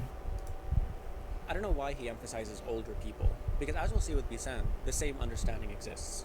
So after going through the long history and heritage of Gaza, Bisan enters the modern era, with the end of the First World War and the collapse of the Ottoman Empire. أجت بريطانيا وأخذت أو انتدبت فلسطين، ولكن هذا الانتداب اسمه استعمار علشان سببين رئيسيين. السبب الأول إنه حسب عصبة الأمم المتحدة هذه اللي حطت الانتداب، الدولة المنتدبة من حقها تختار الانتداب، وإحنا ما اخترنا بريطانيا. Yeah, right. Like this is another thing too. It's like people act like, oh, like that the mandate system, because it had this like idea. Oh my gosh, there are so many. What's the most comprehensive reading list of 3 books everyone should have? Of what? Like, of what?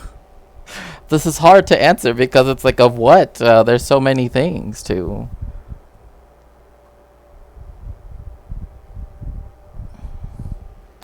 But the main thing is that the British mandate, again, this was because Britain invaded the Ottoman Empire, right? It fought, you know, obviously people remember Gallipoli, but also it invaded Palestine, right? And afterwards claimed, right, both Palestine, Jordan, what is now Jordan, and Iraq, right? And so when it was given the mandate, right, people like to point, well, see, it says that it's supposed to form a country.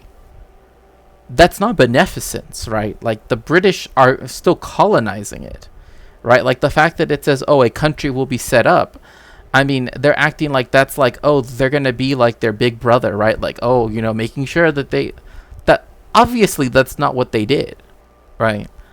But people act like because that's written in there, that somehow that means that Britain was doing it out of the kindness of its heart, you know.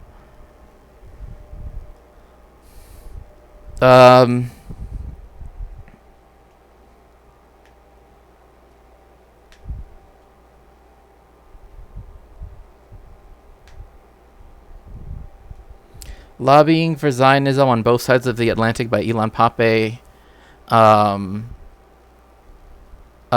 David Hurst's History of Lebanon, and also Culture and Imperialism by Edward Said.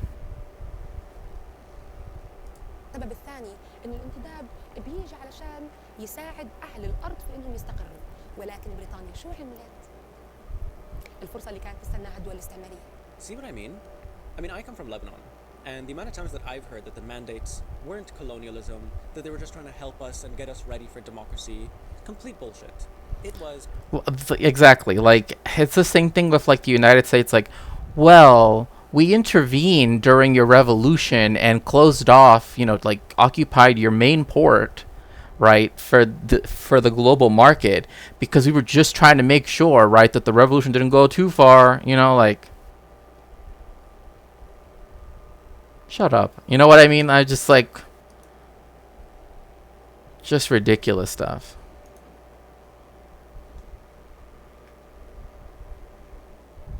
Oh my gosh. Colonialism, pure and simple. It was backed by incredible amounts of force, it was heavily opposed by local populations, and it was just colonialism. In 2002, the Indian writer Arundhati Roy gave a speech entitled Come September, where she recounts this history as well.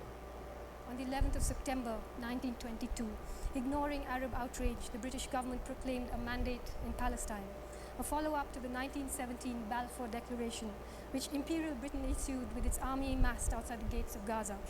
The Balfour Declaration promised European Zionists a national home for Jewish people. At the time, the empire on which the sun never set was free to snatch and bequeath national homes like a school bully distributes marbles. As for the idea that these mandates had anything to do... Exactly. Like, again, like, same thing when people say, well, we could solve this problem if we just would have given the Zionists some other piece of land. No. No. No. Where European Jewish people lived, that is their home. Wherever Jewish people live, that is our home. Right? Ethno-states are not exactly... like, have not exactly been very kind to the Jewish people. I'll put it like that. But, moreover, again, saying, oh, well, we should have just given them Alaska or them Patagonia or whatever, right? It's like, no, there are already people living there. The difference is that, like, people somehow see giving the land, especially in the Americas, right, to someone else, that's become normalized, right? Like, the idea of some people from Europe colonizing the Americas is seen as very normal. I mean, we still have colonies to this day. I mean, remember, France still has a chunk of continental South America, right? That uses the euro, that is, that votes and is part of, has members of the French Parliament, etc., right? Right, ethnostates are not successful, right? They by definition are by nature unstable. But I know people will say, well, blah blah blah is unstable. Yes, everything is unstable. Yes, if you want to be pedantic about it, but ethnostates by definition are unstable, especially when, and they have to do this, it involves settler colonialism. Right, like, that's the thing people forget, is like, they act like there's a way that the state of Israel could have been founded without settler colonialism. No. Like, that's not what should have been done. Like, giving land to any people that is not the indigenous people there, that is settler colonialism. Right, and this, like, habit or whatever it is to immediately think that's the solution, that's not a,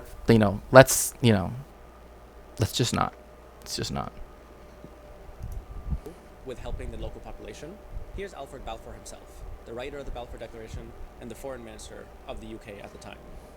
For in Palestine, we do not propose even to go through the form of consulting the wishes of the present inhabitants of the country, though the American Commission has been going through the form of asking what they are. The four great powers are committed to Zionism, and Zionism, be it right or wrong, good or bad, is rooted in age-long tradition, in present needs, in future hopes, of far profounder import than the desires and prejudices of the 700,000 Arabs who now inhabit that ancient land. In my opinion, that is right. So again, like, the four great powers, right, of which England and France formed two of them, right, in 1919. are committed to Zionism. Again, these are countries that, if it wasn't for colonialism, if it wasn't for the four great powers, right?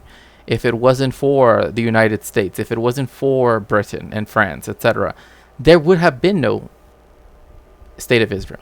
There would have not been a state of Israel. Because the whole point was always to move Jewish people away from Europe and to use them against people in the Middle East, right? Etc., etc. Obviously, there's more to that. Again, I've discussed this more at length in other streams, but, But this here, be it right or wrong, good or bad, is rooted in an age-long tradition. In an age-long Christian tradition, not in a Jewish one. Not to flood this part with citations, but there's also this from the same... Oh, wait, what did you say? Besides the places people consider ethnostates very much aren't, being willing to integrate other people and cultures into our own is what makes countries thrive. Right, the idea of purity, which again, if the reason why I brought up Maria Elena Martinez, who is like my favorite historian, is that she goes against the whole idea of purity itself. Like, there is no such thing as a pure people. Like, everybody that wants to try to find this, there is no such thing, right? That is something that was created after the fact of peoples moving all over the world, right? And then you get these weird, post hoc, redefinition, so then that way they can make themselves feel special, right?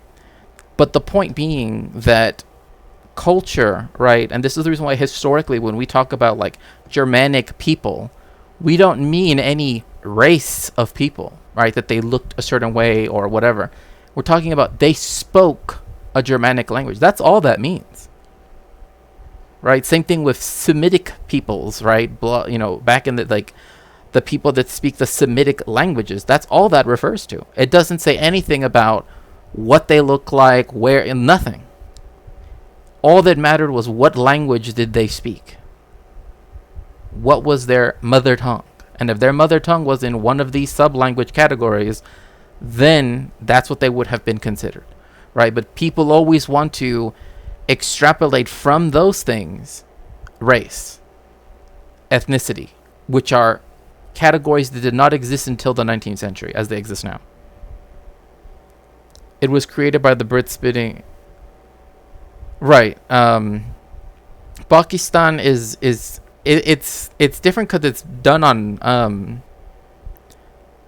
on religious lines, right? It's not so much because it's multi-ethnic technically, but it's still the division was instead made upon religious lines. But yes, history is literally the history of people intermarrying, joining together, and through that way creating cultures. It's not the history of this one group of people that was completely unique and alone. That is just not the case. In fact, a lot of people often say that, or have said, well, it doesn't matter. Speech by Arundhati Roy. In 1937, Winston Churchill said of the Palestinians, I quote, "I do not agree that the dog in a manger has the final right to the manger, even though he may have lain there for a very long time. I do not admit that right. I do not admit, for instance, that a great wrong has been done to the Red Indians of America or the black people of Australia. I do not admit that a wrong has been done to these people by the fact that a stronger race, a higher grade race, a more worldly wise race, to put it that way, has come in and taken their place." This is Winston Churchill. This is Winston Churchill, right? This is the person who we're supposed to, respect and honor and see as the greatest statesman ever. And that is completely whitewashed and just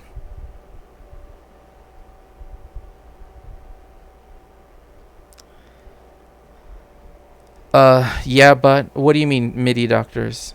But yeah, that's again, these ideas of race did not go away after the Second World War. It's just that their expression changed, right? Like, America still had segregation. In fact, it tried to go when it had its soldiers in the UK.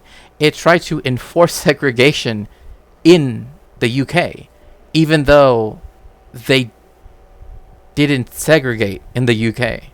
And in fact, it actually caused bar fights with British soldiers because they were like, "What are you doing?" Right? Because the Americans were like, "I will not sit," in a non, right? And the British were like, "Your peoples." Apropos of nothing, Churchill's tombstone makes a good all-gender restroom. This is someone who is still incredibly highly venerated, and it's almost blasphemic to say anything about him in the UK. He has a Yeah, in World War II, the Americans, when they, began to, like, be on all the bases, right, in southern England and everything, when they would go to the pub and stuff, they did not like that the British would not, like, enforce U.S. law in another country. Which is, again, something still Americans still do to this day. I've already mentioned, like, even when it came to, like, COVID stuff. Like, they're like, my First Amendment right to... It's like, bro, we don't have that. Like that does not count. Like, just because the United States says you don't have to wear one in an airplane in the United States doesn't mean that you don't have to wear a mask in Mexican airspace. This is a different country. Yeah. A lot of people don't know, but Lincoln didn't actually want to end... Oh, yeah. Like, this is why there's a lot of people who have done what they call... oh, gosh, I forget what the book is called, but there's one book in particular that I'm thinking about that's talking about Lincoln and how he literally would not have freed any, he did say he has that, letter or whatever that he writes that, if I could have done it without freeing a single slave, right, that he would have done it. He would have, fought the war that way or done it that way. But he was serious about that, like, really, really, really serious about that. Like, any concession that could go towards the South that would appease that aspect, right, like, was always there. As we know, because it still exists in the 13th Amendment. Yeah, it's still around and it's still legal. I mean, it's legal because it's except as punishment for a crime, right? It's illegal except if for punishment of a crime.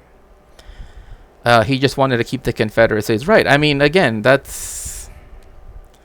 I imagine slavery would have been around until the early 1900s, chattel slavery. I mean, Brazil didn't get rid of it until 1888, right? So that's like getting really close to the 20th century. I mean, that's like 12 years before, because a lot of people think of the 20th century and they think of like modernity, right? Like somehow that's like comprehensible time, right? Like, 1900, like that's more time that people can grasp, I guess. Because like people they know might have been living in that time or whatever, like their great grandparents or whatever. But it's still such a strange thing to think that like how soon, right, those things are. When the Brits... Yeah, again, it was because they wanted to enforce their laws because the army was segregated. Like, the U.S. armed forces were segregated. But they wanted it to be segregated when they went out as well. And they're like, this is not the United States. So, Statue outside of Parliament, his face is on the British pound. This is precisely what I mean when I say that Europe has never gotten over, moved past, or been held accountable for its long legacy of colonialism and the fascism that it breeds. So this is the setting of the scene. And with the British control of Palestine, they... Also, of course not. I mean, America has never gotten over the fact that think about all the colonies the United States has, right? And the fact that we are systemically not even taught about them as part of our history. Right? Like, when are we ever taught about the history of the Spanish colonization of the Mariana Islands or Guam or the colonization of American Samoa? Why is it that that's just completely left alone, like nothing? Or the colonization of Puerto Rico, for example. That's just completely ignored. Why? If it's a colony of the United States, if the people born there are American citizens, that's American history. Right? That's the question. But for some reason, those things have to be excluded. Even a lot of Hawaiian history, even a lot of, Alaskan history, even a lot of west of the Mississippi history, right? It's like you get Lewis and Clark and then the Alamo and then, it's 1999 and there's malls everywhere. It's like that's it.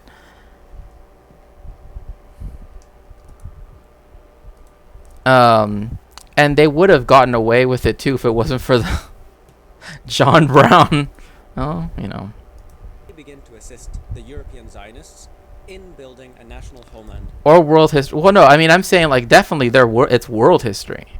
But what I'm saying is like the United States likes to talk about itself, right? You would think that, especially trying to pose itself as a victim of colonialism. And which doesn't make any sense because there weren't like sometimes I really wonder, like, do people think that the white Americans were already here and that then the British took over? Like sometimes I feel like there are people that think that because it comes to that point where it's like, you're not indigenous, right? Like, that doesn't make any sense, right? Like you can be here 100 generations. It doesn't matter. Right? Like, it doesn't matter if you're a settler colonial state.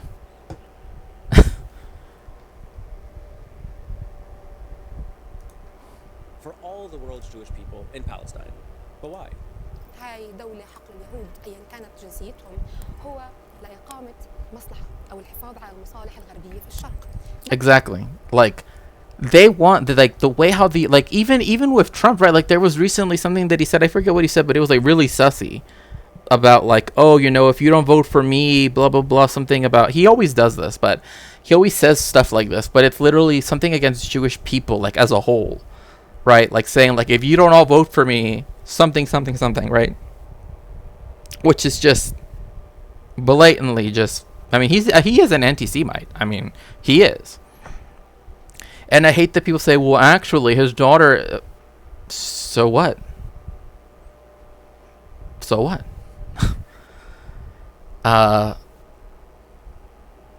There are many people for whom, like, what Ivanka did by converting to Judaism is but a mere accident, right? Like, it has nothing really to do with her as such, right? Regardless, what this idea of creating a homeland for the Jewish people in Palestine did was make alien everywhere in the world the Jewish people where they lived. Right? That's not my homeland. Israel is not my homeland. Like, I've had people act like I'm Israeli. I'm like, I'm not Israeli. I have no ties to the state of Israel. Right? Like any, individual ties, right? Like anything to tie me to that country. Like the fact that Jewish people live there is, again, just because they wanted to create a settler colonial state that forwarded, right, or rather I should say,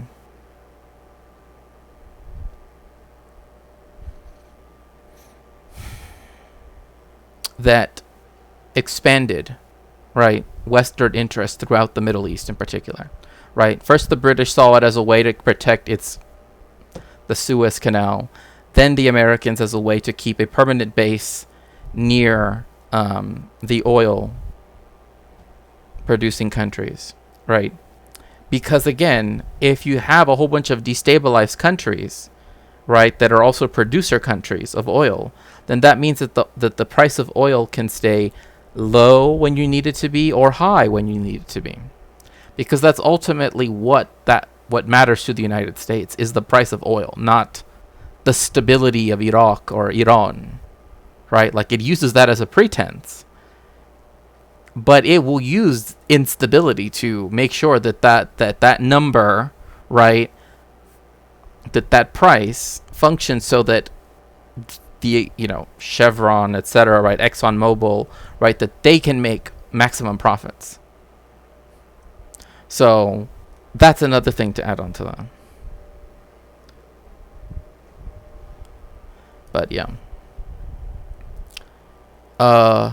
And yeah, it's more or less doesn't work with American Jewish people. Ben Shapiro excluded, but Jewish Israelis can't be so sure. I mean,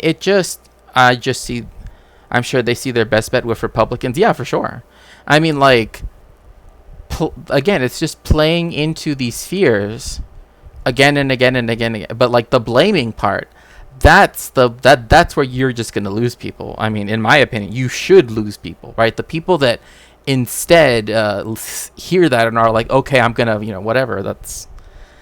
And they have a big thing over there about, oh yeah, a lot of the Likud, right?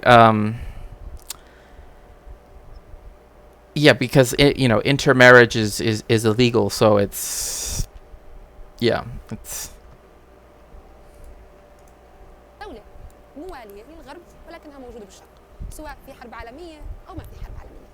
هاي الدولة رح تعمل على سرقة الثروات، سرقة الأرض، اقتلاع الشعب، الحفاظ على المصالح الغربية. If anyone thinks that this sounds like conspiracy thinking, this is precisely how Theodor Herzl, the founder of the modern Zionist movement, envisioned the Jewish state. In his manifesto. What I find really interesting too is that like a lot of times people will say that like Marxists, like leftists, think conspiratorially, but even Marx addresses this, and I think it's in Capital, but I could be wrong. Where he's like, people will say that that this sounds like a conspiracy, but the issue is that it is doing this, right? Like this is how capital works, right? It's not as though it in itself, right? Like because it could involve someone to think conspiratorially, right? Does not mean that therefore it's invalid, right? It's that if you can find the legitimate grounding for the reasoning behind, right, like why it begins to make you think that way, right? Like, well, what are the aspects that show this? Well, we have Western imperialism that does this and this and this, right? Then that's when you begin to see that it's like that it isn't so much a conspiracy, right? But people like to brush it off as, oh, it's just conspiratorial thinking, right? But it's interesting because capitalists will just say it, right? Like capitalists will just say that that's what they want to do, right? They will say, this is our plan, right? It's kind of a weird way to put it, but it is, like, even Marx talks about it, right? And in this case, yes, Theodor Herzl in Der Judenstaat says, like, we're going to found this company and this other one, and this one's going to be our financing wing, and this one's going to be this, and we're going to do this, and we're going to do that, and we're going to buy this land, and we're going to try to do this, and we're going to try to do that. We're going to move in the poorest Jews in first, so then that way they can do all of the hard work, right? And then the last people to move in will be all of us bourgeoisie Jews, and blah blah blah blah blah blah, right? Like it's there, it's there, right? So the video audio is a little low, is it? Okay. Let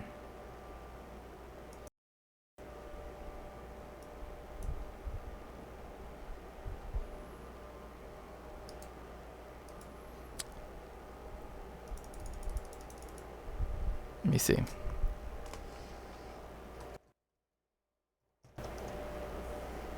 Okay, we'll see now.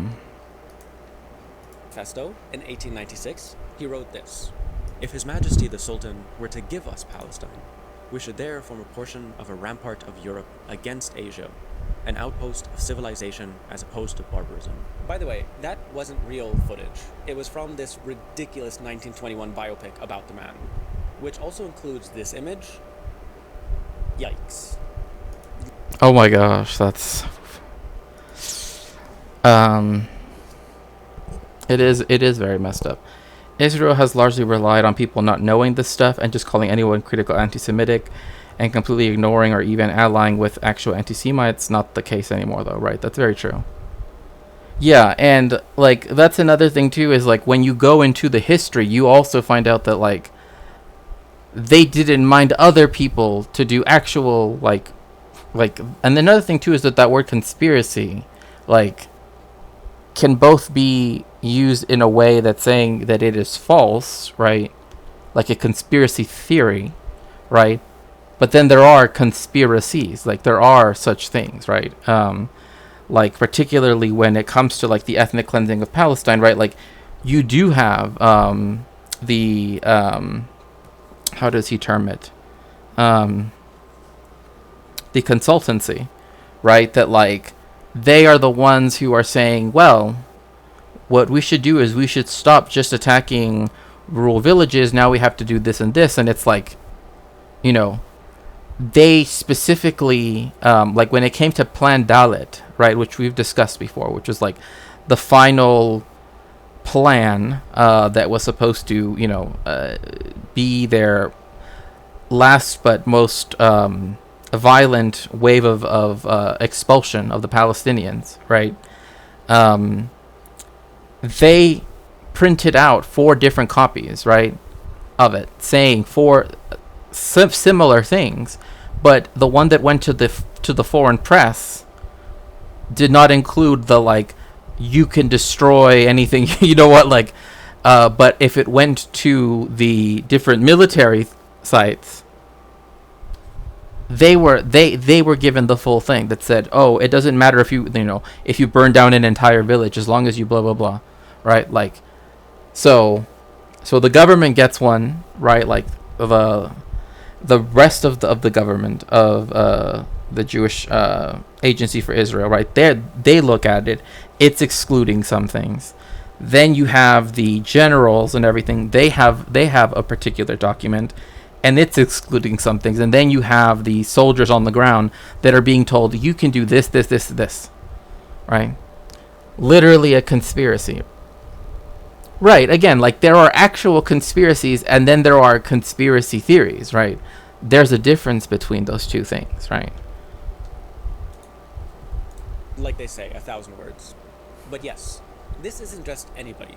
I haven't selected some random preacher with kooky ideas. This guy's ideas and planning and organizing was foundational to the early formations of the Zionist movement. He is also someone who is still held incredibly close in the state of Israel. They literally have a mountain named after him, where they bury their notables, politicians, soldiers, whatever. This guy is foundational. Right, like it's not accidental that, I mean, to me, I also don't find it accidental that in the United States in particular, right, that the proliferation of conspiracy theories and theorists, right, has also happened at a time when like U.S. imperialism and you know, all of these, the expansion of the United States' you know, influence on other countries via, you know, intelligence and whatever. Again, I don't want to get too in depth in it because then we're going to say, oh, well, you're too focusing on this. Again, I can't really speak to this in depth anyway. But this is where you begin to see, right, like all of these conspiracy theories that create all of this, you know, pulp, so to speak, right? But then you have something like the Afghanistan papers, right? Or you have something like the Panama papers or something like, right, where it's like we have these actual things showing that, you know, but because this little factoid is mentioned here, they want to connect the two to discredit the actual thing, right? So, and in many ways, what he set out to do is what is still taking place.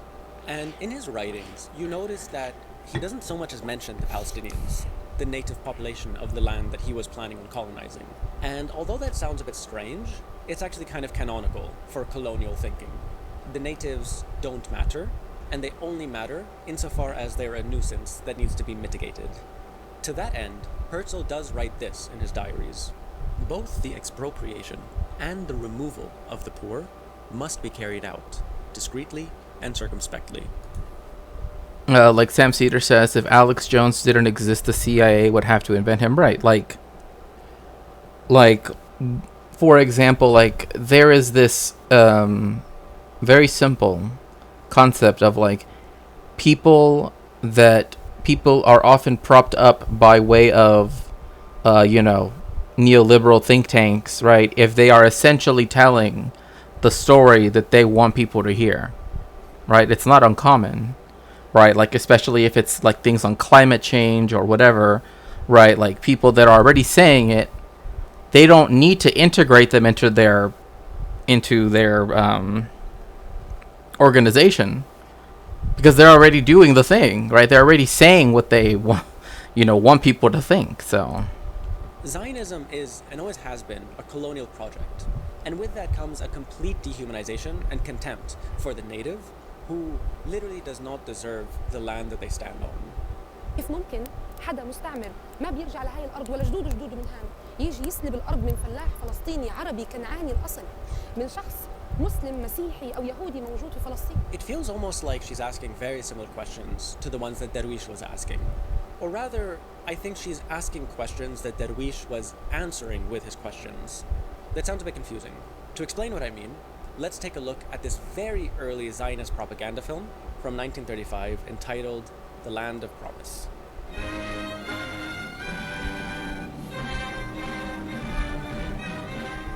The film depicts Palestine from the perspective of the Zionist colonizer. oh my gosh, I don't know why, but I want to say, like, I know where this is, because there's like sand dunes in California, like if you go up towards Nevada, that looks just like this, and I know that they've used those dunes and that area of the desert here in California to film as though they were in the Middle East. So I wouldn't be surprised. It's a tough thing to parse. It's why media literature is so important. Conspiracy theories aren't supposed to be absolute, but since so many theorists just believe them to be true and are skeptical of everything except what other conspiracy theorists says. Right, exactly. Like, I want to make very clear, I'm not saying like conspiracy theories are true. I'm saying that, like, what Periphery was saying is that, like, you might think that this is conspiratorial thinking, right? But the point is to question why you begin thinking that way in the first place, right? And then to try to find, actual, like, do the research to try to actually find out why, right? Like, what is it about this that makes it right? Because then that should open to someone who, again, is not a conspiracy theorist, someone who actually wants to know, like, the historical documentary record, et cetera, they would want to research and to, I would hope, right, gets to know what are the things that did occur, right, as opposed to, right, because, like, that's the integral difference, right? It's like, it's not just the desire to have some theory, right? It's the, are you willing to question why you think about something and try to figure out what about it, right, actually coincides with the historical record, right? Those are two different things.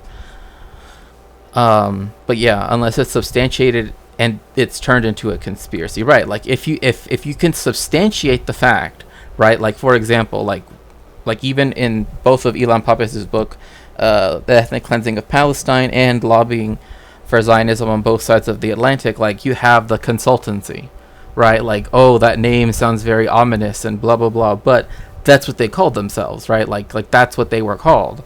And they met in this house that's been destroyed now. I wonder why. But anyway, that's been destroyed now. And what we have are all of these, like, documents that come out that are only relating to stuff said in that conference room, right? And whatever was done in that conference room was not the same thing that was said by the official press of the World Zionist Organization, etc., etc., etc.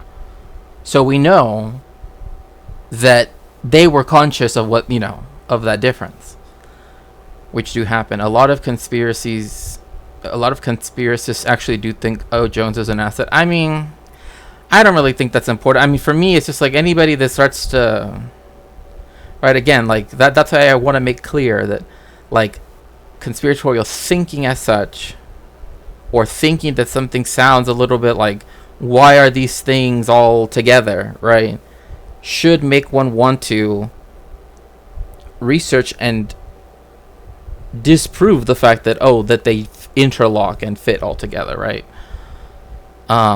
The funny part is that they have that because these outlandish theories distract from their equally right, yeah. This Dune's for you. Yeah. I mean, like, that's what I'm saying. Like, I look at this and I'm like, oh, this is kind of like when you pass Barstow, California. Oy boy. Oh my goodness, thank you so much, the big room. Thank you so very much. I appreciate it. Ooh. And we're starting a hype train as well. Ooh, should I play the hype train music? I'm starting to think I should. Let me see if I can find it really quick. Cause it's a bop. It's a bop.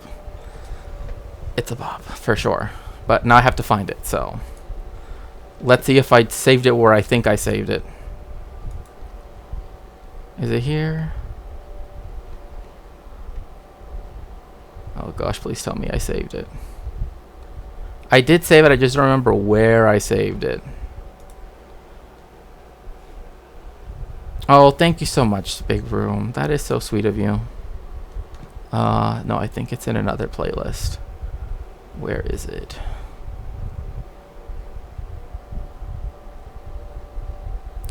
If we're gonna have a hype train, I have to play the hype train music, but now I have to find it. Oh, where is it? Where is it? Unless someone has the link to it, which I doubt. I've only played it like once recently, but it's a banger. It's a banger for sure. Oh, I think I have it. No, it can't be.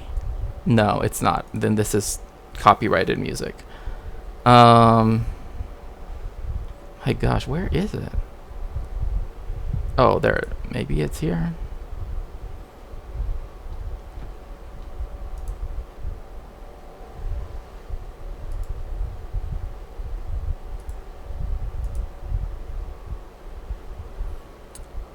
Let's see. Please. No. Oh gosh. I could have sworn I had it. Let's see here.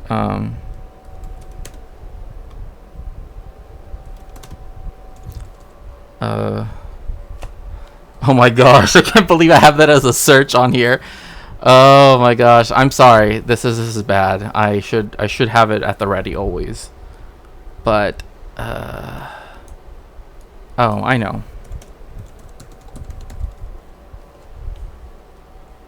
I'll go to the creator and see if I can find their video there.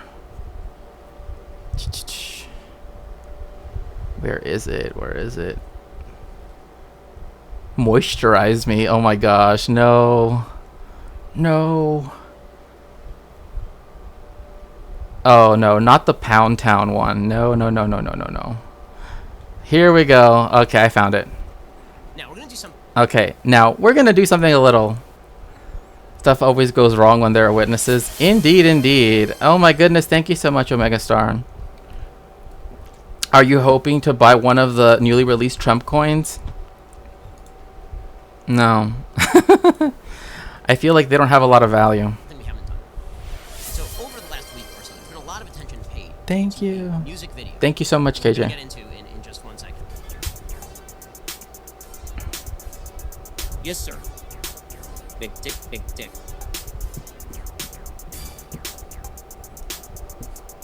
Big old dick, dick. 3 big balls. Look like we played tennis. He got a big dick. I think his name Dennis. I jerk his dick until that N-word finish. His dick big and green tastes just like spinach.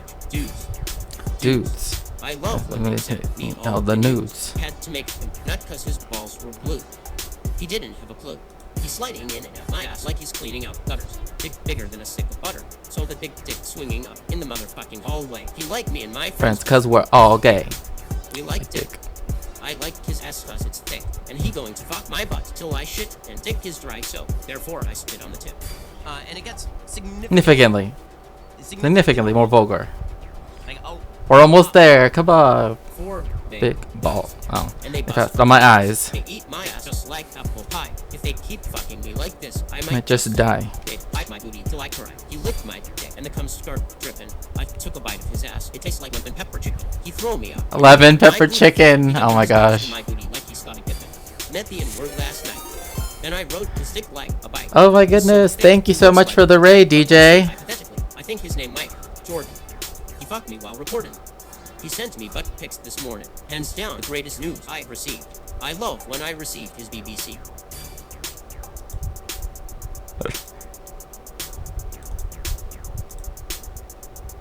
Three big.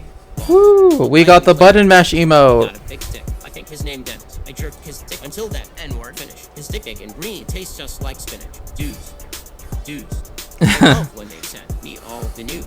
Had to make him nut cause his balls were blue. He didn't have a clue. Welcome in, Raiders. Thank you so much, DJ, for the raid. Dick bigger than a stick of butter. So the big dick swinging up in the mouth. Exactly. He liked me and my friends cause we were all gay. We liked dick. I liked his ass cause it's thick. And he going to fuck my butt till I shit and dick his dry soap. Therefore, I spit on the tip. See, I had to finish it up for that. So, hope you enjoyed that. That interesting piece of musical history. Again, welcome DJ, welcome Raiders, welcome streamer. I hope you had a good stream. I heard you were watching documentaries. What an interesting time to come into the stream, but I appreciate it so very much. And essentially can be read as a visual text declaring and depicting the righteousness of the Zionist project.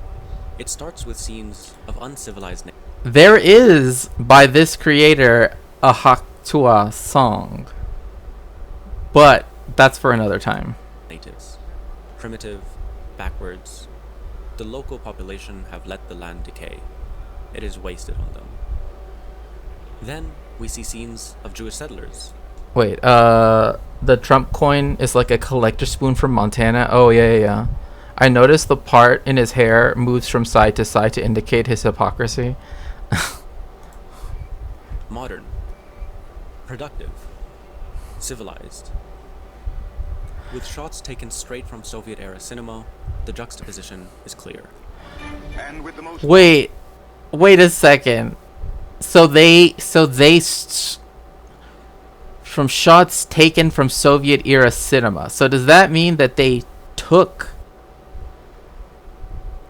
stuff from Soviet films and used it for their own propaganda? Is that what is being said here? Because that's what it sounds like, the way how that.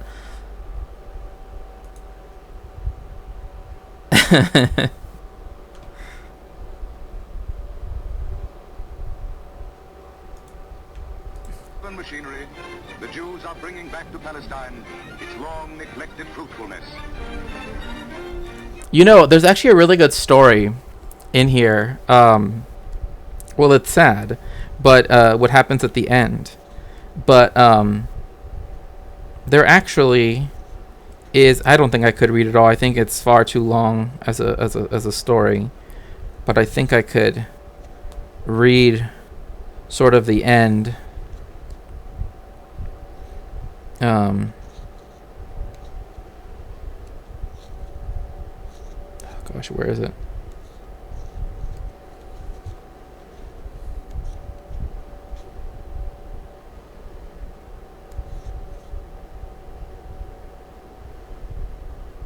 But essentially, there's this town that used to be called the Little Garden of Eden, right? That had over generations, hundreds of years. Pardon me.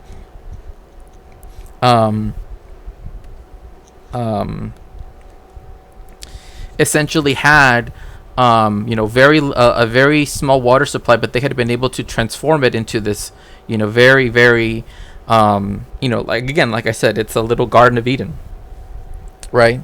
And as soon as the Zionists started to attack it and everything, because they only had like a decorative wall, they didn't have like a real defensive wall, because they weren't expecting settler colonists to suddenly come in. Ever since then, nothing has ever been able to grow there ever again. And I'm like, so all of this stuff about like, oh, you know, the modernity and blah blah blah, would it be fruitful, blah, blah, it's like, it's not even true. It's like, it's only because of chemical fertilizers that literally strip the land of its nutrients, right? Like, it takes out more than you put in by you know, always with the industrial fertilizers, right? That's the only reason why they're able to have the productivity that they do. But in a place where you had a perfect, you know, little microbiome that was built up over the years, and shows the ancestral ties that they had to it, by the way, that the Palestinians had, by doing away with that village, now nothing can grow there. Like, you had a perfect little place that had nice weather, that stuff grew, all sorts of fruit trees, everything, orchards, blah, blah. And now nothing grows there. And that's ultimately, you know, vive le Eisenstein. Yeah, I mean, yeah, I have no idea why I use the French. Well, you know.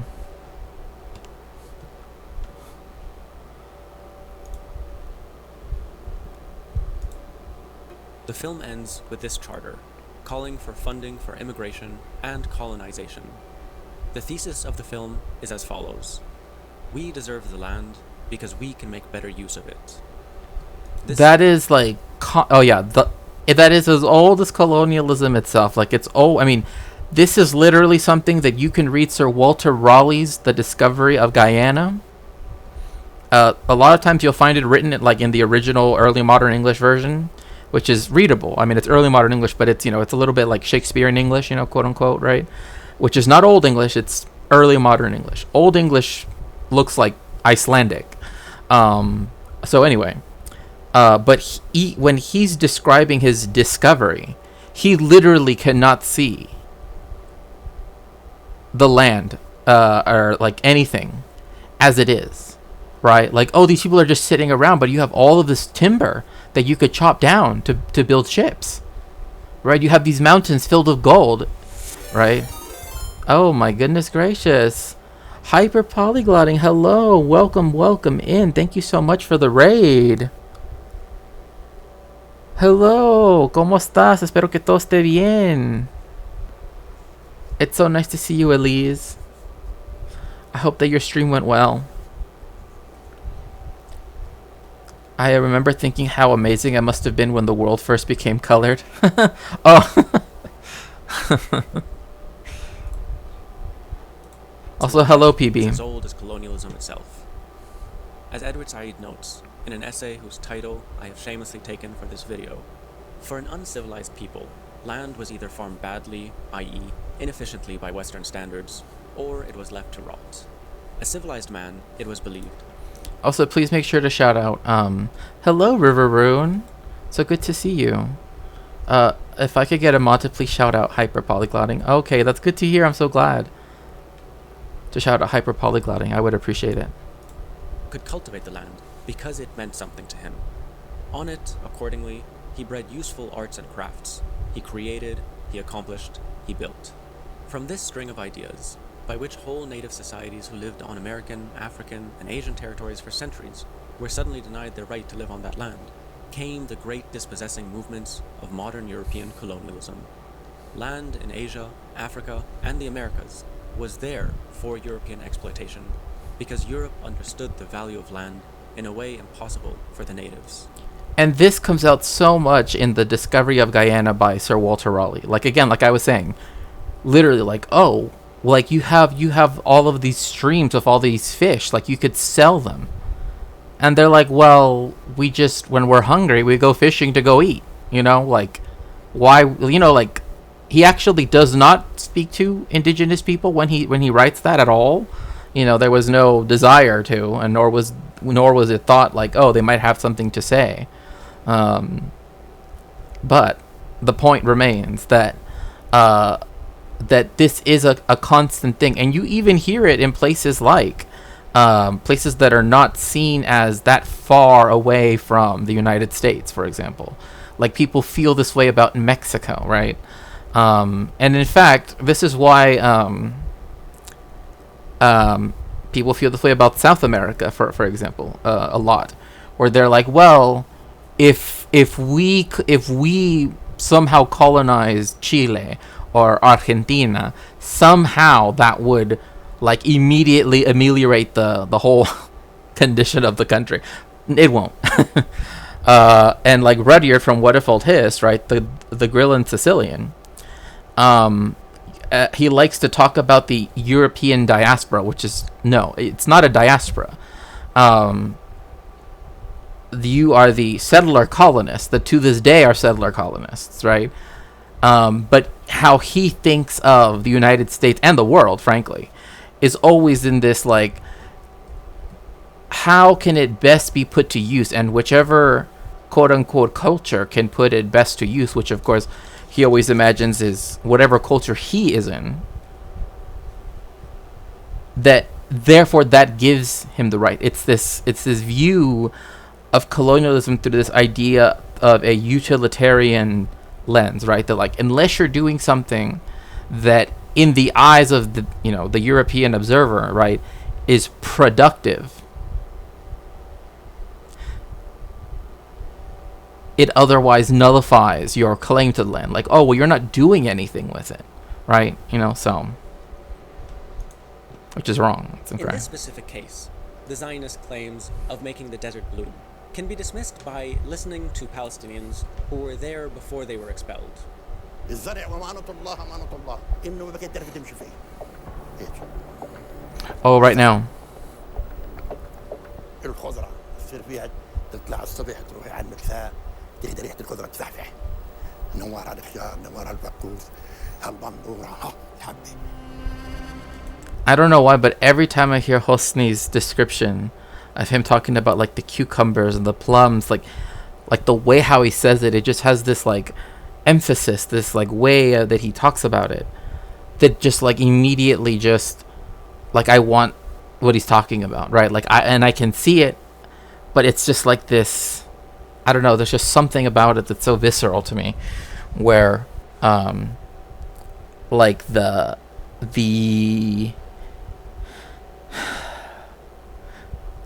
joy of just the thing itself, right? Of having, right, this like cucumber that's in your garden, right? And that you grew it, and that you have a multivalent, multi-layered connection to the land, etc. And to be able to, but also just this like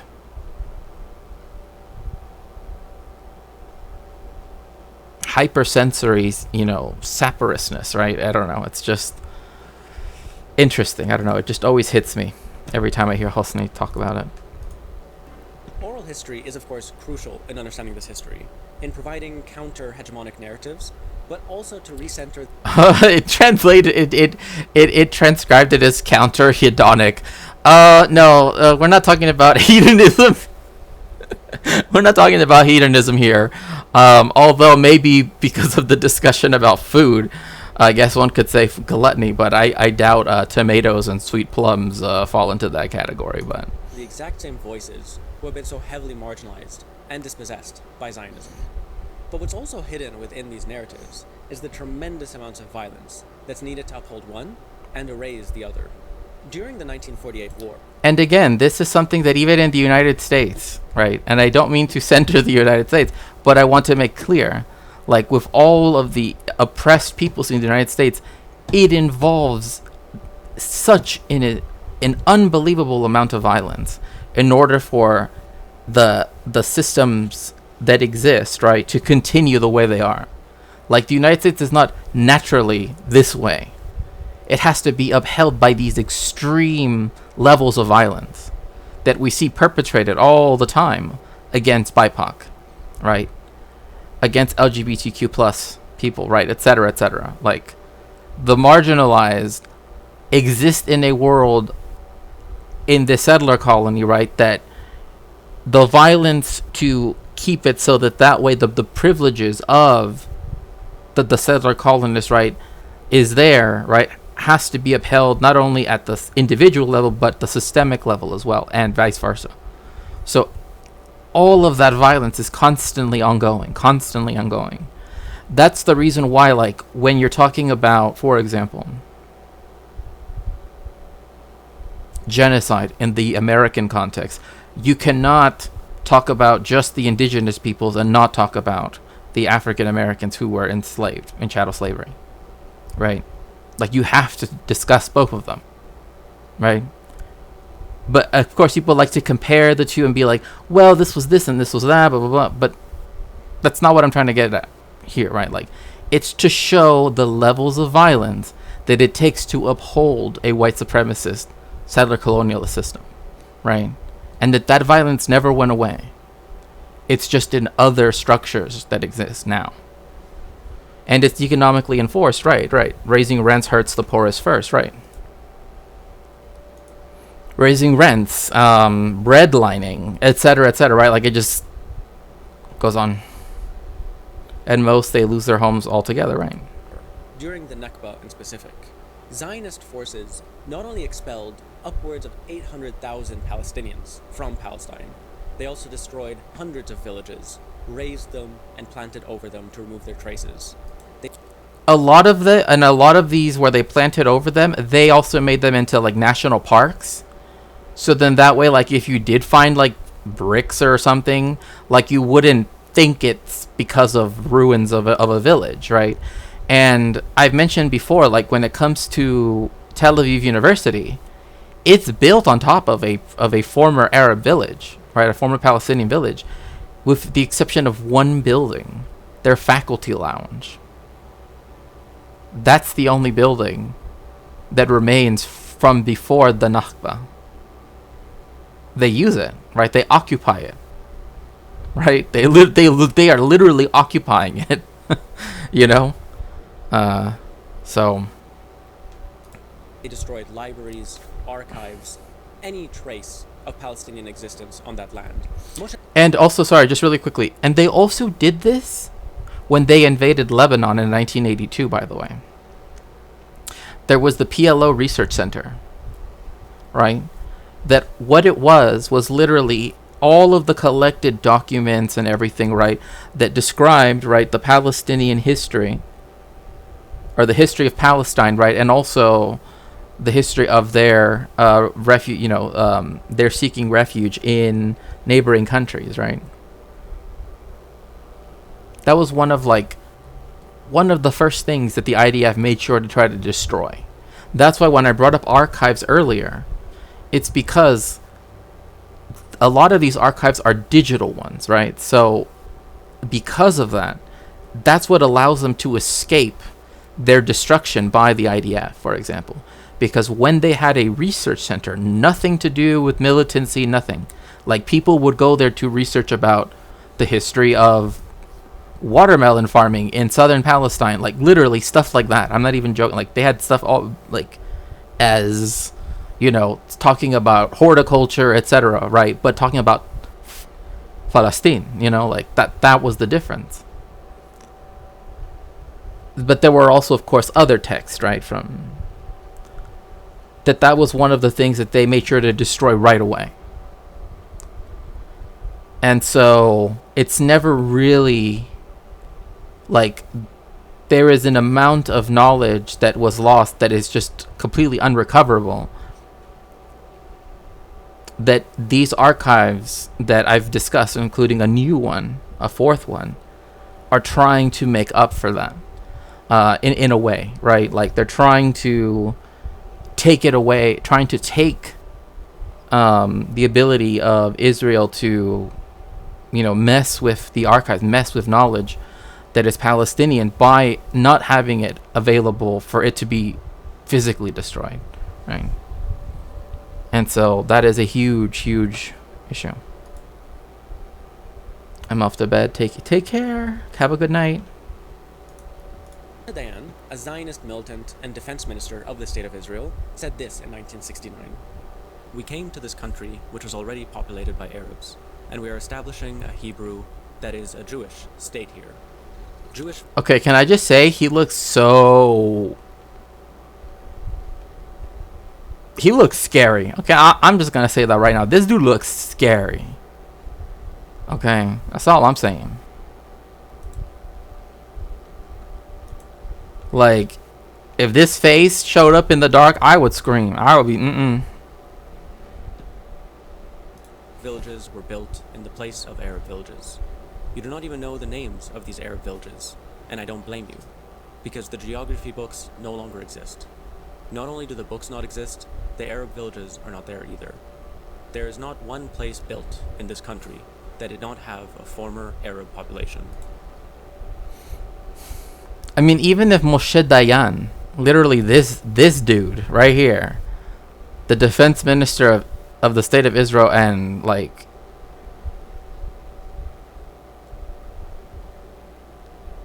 bad person, I'll put it like that, bad person. If even he's saying this in 1969, I mean, we came to this country which was already populated by Arabs. There was not one place built in this country that did not have a former Arab population. I mean, it's right there. I mean, this dude would know, because it's under his command that a lot of the ethnic cleansing took place. So, no longer exist is a euphemism for we destroyed them.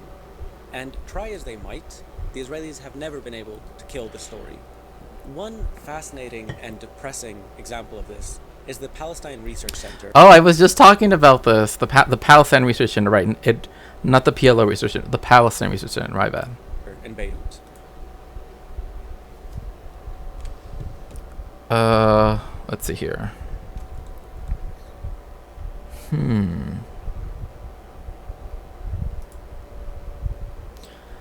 Dayan really said everything people need to know about how the Zionist state deals with Palestinians when he said, quote, "We have to tell them we have no solution. You will live like dogs, and those who want to leave can do so." Yeah.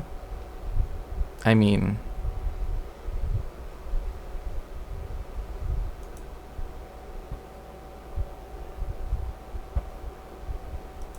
it's been their operative policy since 48. Yeah. Right. Like in the articles that I'm writing, and the reason why this particular one is taking me a while, much longer than I expected, is just the callousness, right? It's just the absolute callousness of everybody, of just everybody, like the willingness to dehumanize, right? To the point where even though most of the people of Palestine, the Palestinians, had already been expelled before May 15th, 1948, they still want to tell the story as though it was this horrific, David versus Goliath story. And it's like, no, no, that is not true. That is not true on any level. And yeah.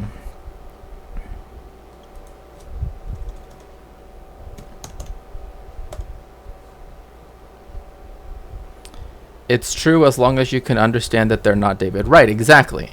But of course they always present them, well, of course we're David, because, our flag has the Star of David, right? It's always that, it's always that really, really, really, I really dislike that they've completely just ruined that symbol in many ways, but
this is one of the places that I'm like, if I could go there, if I could have had access to this place, like it's like a, Like even all of the books that they publish, which I know there are, ways to still get copies of them.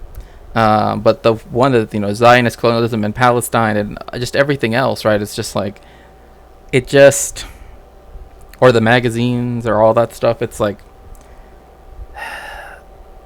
just the idea of having a place where there was Palestine studies, where you could, you know, go through the archives, that you could participate in the research, right? Especially that as a historian, right, you would need to do for so much of this work.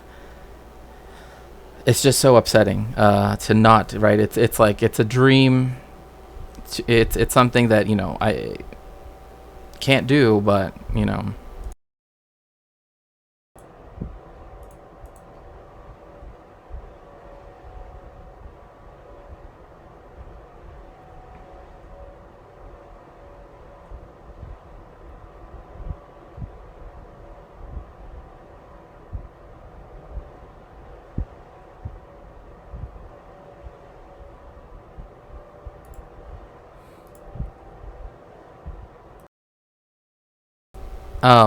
So yes, they went there and looted it and destroyed it. The building. The Israelis are actually known to do this, like in 1967, but also in 1948. There's actually a documentary that is called "Is it for the Love of Books?" Something like that. But the point is that they specifically went around and stole all of the books, all of the manuscripts, everything they could find in the homes of the Palestinians that had fled, right? The Zionist militias, right, in 48, and then the invading IDF in 67, in order for them to then say that it was AP, abandoned property, right? This is especially the case in 40, 48, 49. But in this case, too, a lot of it is not very accessible, right? Like it's in the National Library of Israel, right? But they're not. It's not a digitized collection, right? Like it's not like, oh, they're gonna make this public. No, because if they did scan the whole thing, it would become very clear to whom it belonged, because there are things like oh gosh, I forget her name right now, but there's a very famous scholar and activist who grew up in Jerusalem, in Al-Quds, and her father was writing essentially what at that time was the first like modern, like what we would consider English to Arabic dictionary, right? Like a bilingual dictionary that had never really been done before, right? And like that, nobody knows what happened to it. We can only hope that that it didn't get destroyed. But they would literally have trucks just roaming around, right? They would specifically put in all of the books, all of the manuscripts, all of the scientific stuff, everything. So that way they could take it to what would then become the National Library of Israel. Oh, thank you so much, PB. Yeah, okay. Have a good night for when you do get to go to bed.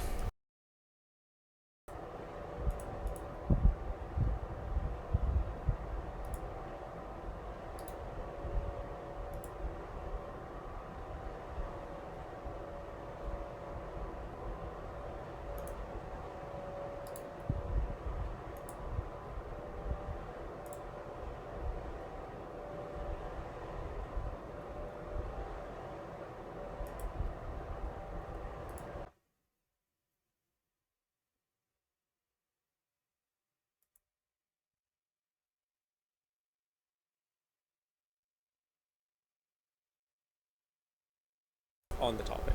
But much more important, I think, is in the music, the poetry, and the films, which Palestinians have turned to, especially since the First Intifada.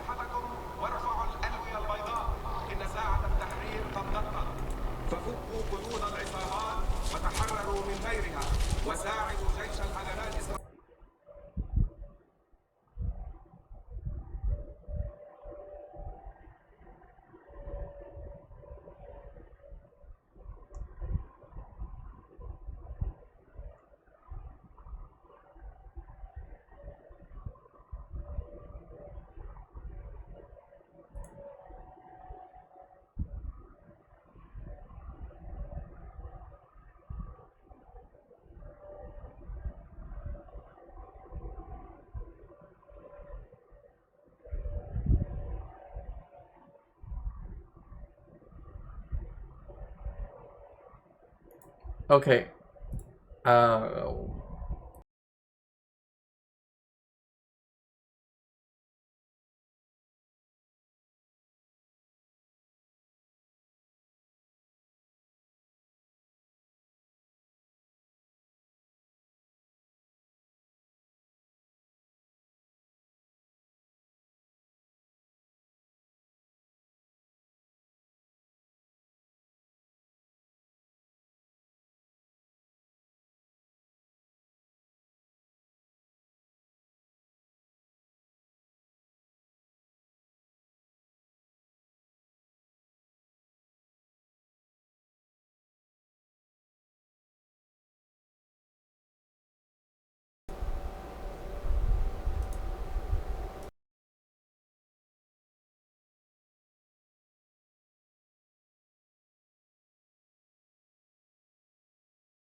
Oh, thank you. Yeah, I accidentally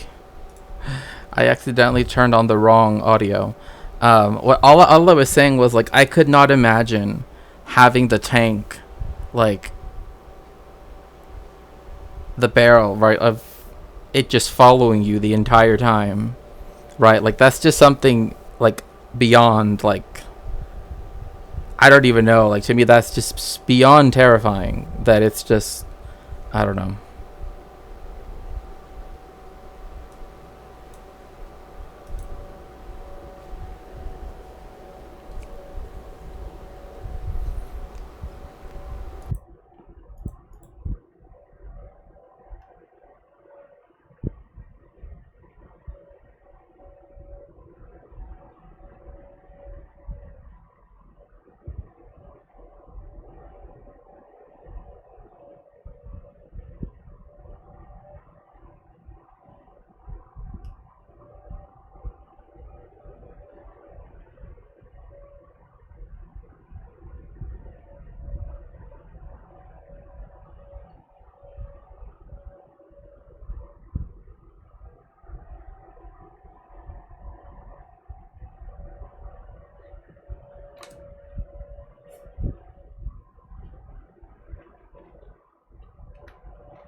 Oh no.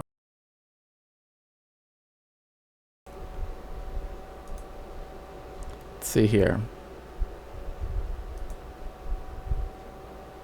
Why they indeed were already fleeing even before Zionism was invented. That is the deep, brutal, and genocidal white supremacy in the form of anti. Oh wait, let me see what Elise said really quickly. That's what's amazing about these resistant fighters who will literally open the door, facing down the barrel of a gun of one of those Merkavas and run up to it and plant an explosive. Right, exactly. I mean, that's why it's like, you know, when people want to demean, right, or even do just try to act as though that the extreme violence that the Palestinians have gone through have made it so that people are willing to literally put their lives on the line for liberation, right? It's just one of those things that I have nothing but absolute respect for, right? They actually half fight with each other over the privilege of running out there first. I mean, again, like it's like I know there are people who cannot imagine wanting to do that, right? Like ever. Can anyone? Yeah. That's called intimidation, right? No.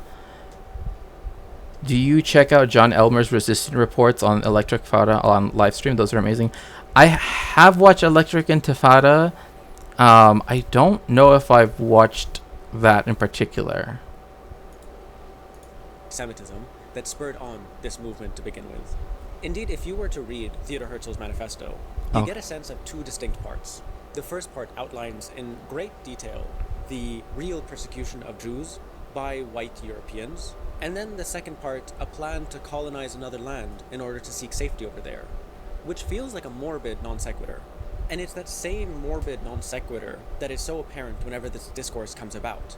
Whenever you hear people from the US or the UK or Germany defend their decision to send more weapons to the state of Israel in Right, and it's always, of course, the genocidal settler colonial countries, right? Like the ones that. Oh yeah, I mean, like I already like Electric Intifada. I just don't know if I've watched it. Like I just don't know. It's usually about 2/3 of the way through. Oh, okay, 2/3 of the way through. I see. Bad Lefty is here on the YouTube side saying John Elmer Twitter account for the uncut resistance video. So I will definitely look those up. So thank you so much for the recommendation. I definitely am gonna look those up. Yeah, like I've been trying to keep up with as much as I could, both in the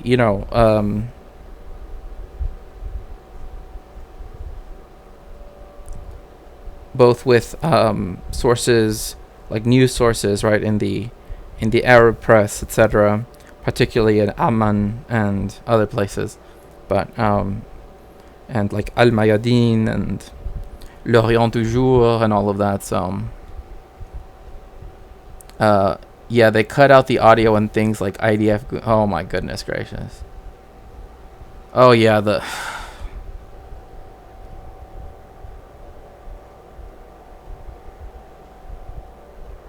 I am so done with hearing, the when they do their like press conferences and it's like Daniel Hagari. I don't want to hear his voice. I don't want to hear anybody's, like. I've been learning a fair bit of Arabic by watching the Al Jazeera Al Mayadin streams. Yeah, I mean, it's definitely worthwhile.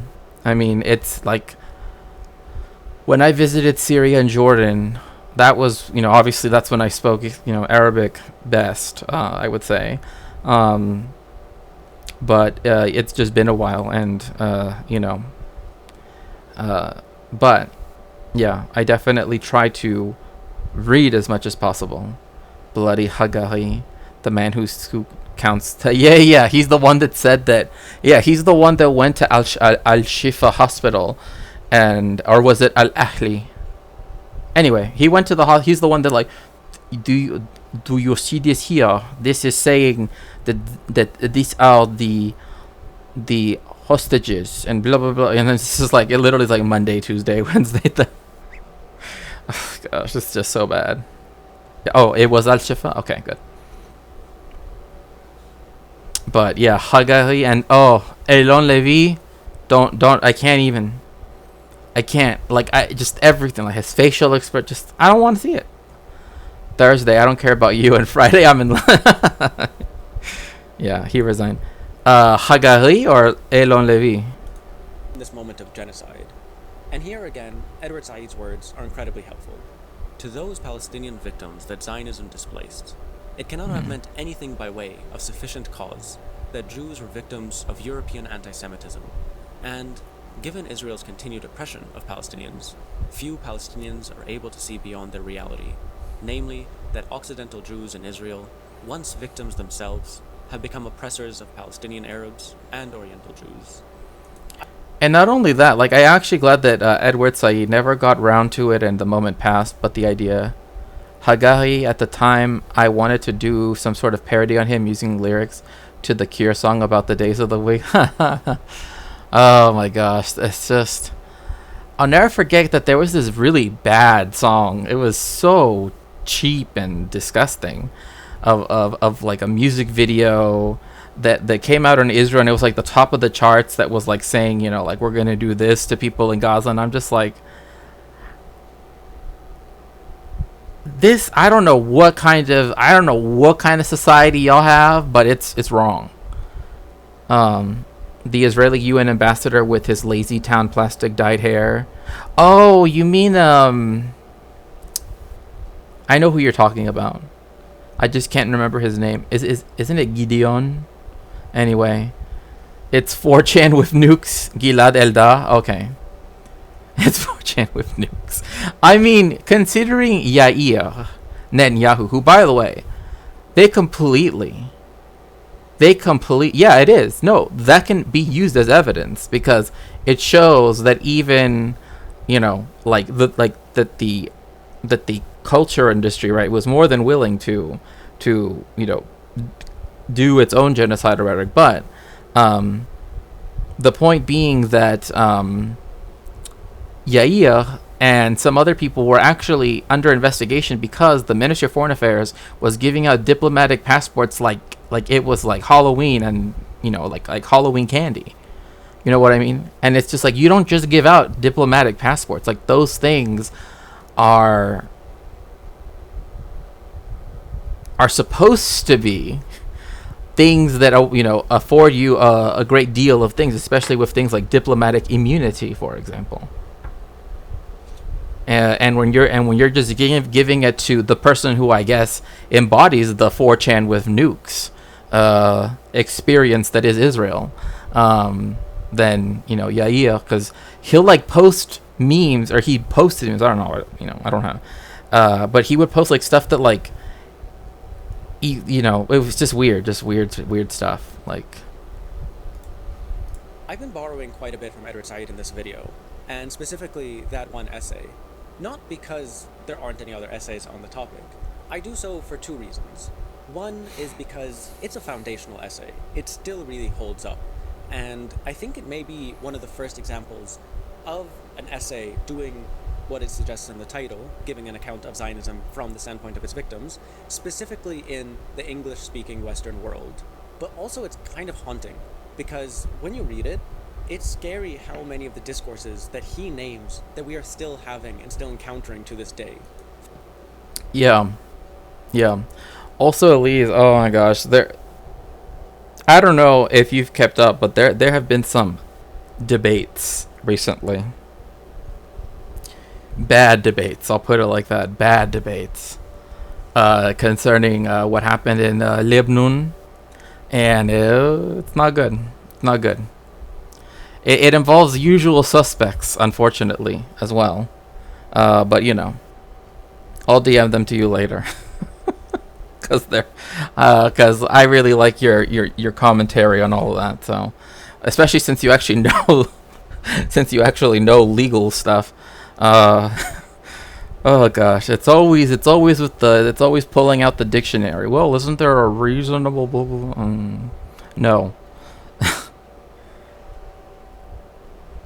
Oh, well, I'm talking about someone who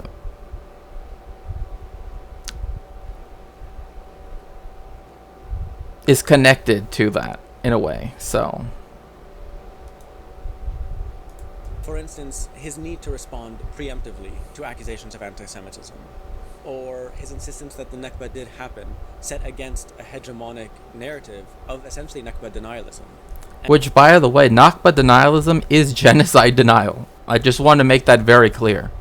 Like, anybody that wants to be like, oh, there's still questions about blah, blah. No. We can question, like, this is why I think, like, and it's weird because Deborah Lipstadt is the way how she is right now in her political position, right? But in terms of, like, what she says in denying the Holocaust, like, I do not have to entertain, right, the arguments and respect the arguments of people that say that what's going on in Gaza is not a genocide, or what happened during the Nakba was not a genocide, or what like, I don't have to argue that their positions are not valid ones, right? They are not the other side that's equal in weight, right? And so like having on a Holocaust denier and someone and a Holocaust studies, genocide and Holocaust studies scholar, like for example Deborah Lipstadt, she never did any of those things. Why? Because there, you cannot deny the Holocaust. It happened. It happened. It's a historical fact. Same thing with the Nakba. It happened. It like the people that go around acting like they can still go and deny it. Remember who they are. Because if they're willing to deny that, who knows what else they would be willing to deny. Even Benny Morris says it happened. I know, even Benny fucking Morris, I know. His whole thing is it didn't go far enough. Right, exactly. Like his whole thing is like, oh, well, had it been more total, then, Israel wouldn't have had to have engaged in all this extra violence later on. It's just like, bro, just chill. Chill.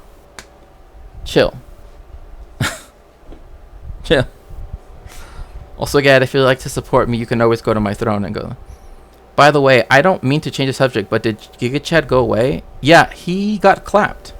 He got clapped because he did one live stream.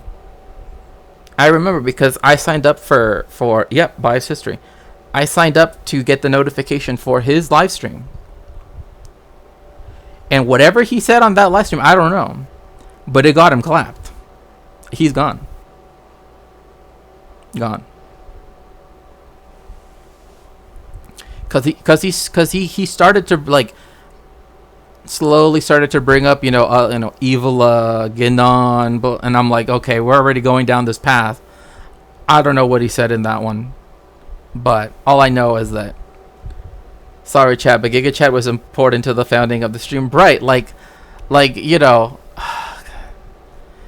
almost feel like now I have to invoke like old Giga Chad, right? It's like, well, my family, my grandfather-in-law, he went over there and he was from Italy and he invented spaghetti and rigatoni and all that stuff, He was entertaining. But apparently he went a little he showed a little bit too much of his power level. So there's that. But yeah, I just remember all of his things, especially because he always tried to do that like really deep voice thing, or when he and his friend went into the bathroom in a church, and well, I don't think I need to explain any more about that, but I'm walking here, yeah. No, he was over here, oh, my great-grandfather, he was over there, he invented the car, and, he's the person that, invented electricity, and, we sold it to everybody in Italy, and you know how it was over there, and, my family's from Siena, and, we ruled it with an iron fist, we did, you can go over there, go ask my Aunt Marcy, and, she can tell you for sure, but of course, some people will say that that Siena was never ruled by a monarch, but of course it was, if we were the rulers of it, right? Yeah. Time for me to look into eating things. Okay, see you there. Definitely will. Have a good rest of your thank you so much, appreciate it. I'll see you there on your stream, and I will send you those things, so that way you might have something to react to, because I've seen them already cut short. So yeah, he was like, you need to talk like this. It was just like, I can't do it, honestly. It's like, bro, just stop. But just all of his advice and stuff, it was just funny. Like, he wasn't as bad as Rudyard, right, as What If Alt Hist, but he was like, kind of going that route, right? Like, he could have gone that route, but instead he like, just swerved and did something else. So, but yeah, he would do the like, I am the embodiment of Giga Chad, like just that, I read exactly one philosophy book and I am gonna tell you about it. That's what his videos were like. I just found it so weird, like that he wanted to live in like the 18th century of England. I'm like, you really want to walk around in breeches? Like, Are you saying that you want to walk around in britches? Because that's a choice. So last thing, and I'll leave the Giga Chat topic. He's the textbook example of incel energy. But remember,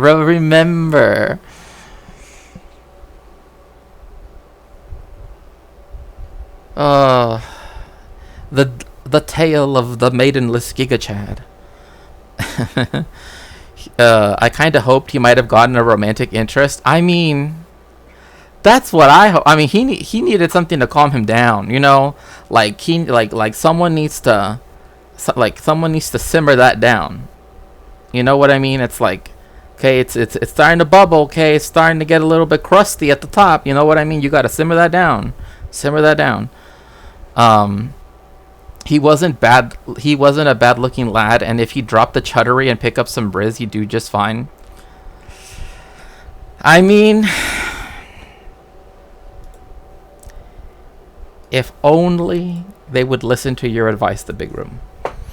I root for everyone to improve. Right. I mean, I do too. I mean, I wish that he, instead of going the, he lives on forever in our hearts. He is the Giga Chat of our hearts. If Batman was a streamer, I mean, kind of, because he was all like,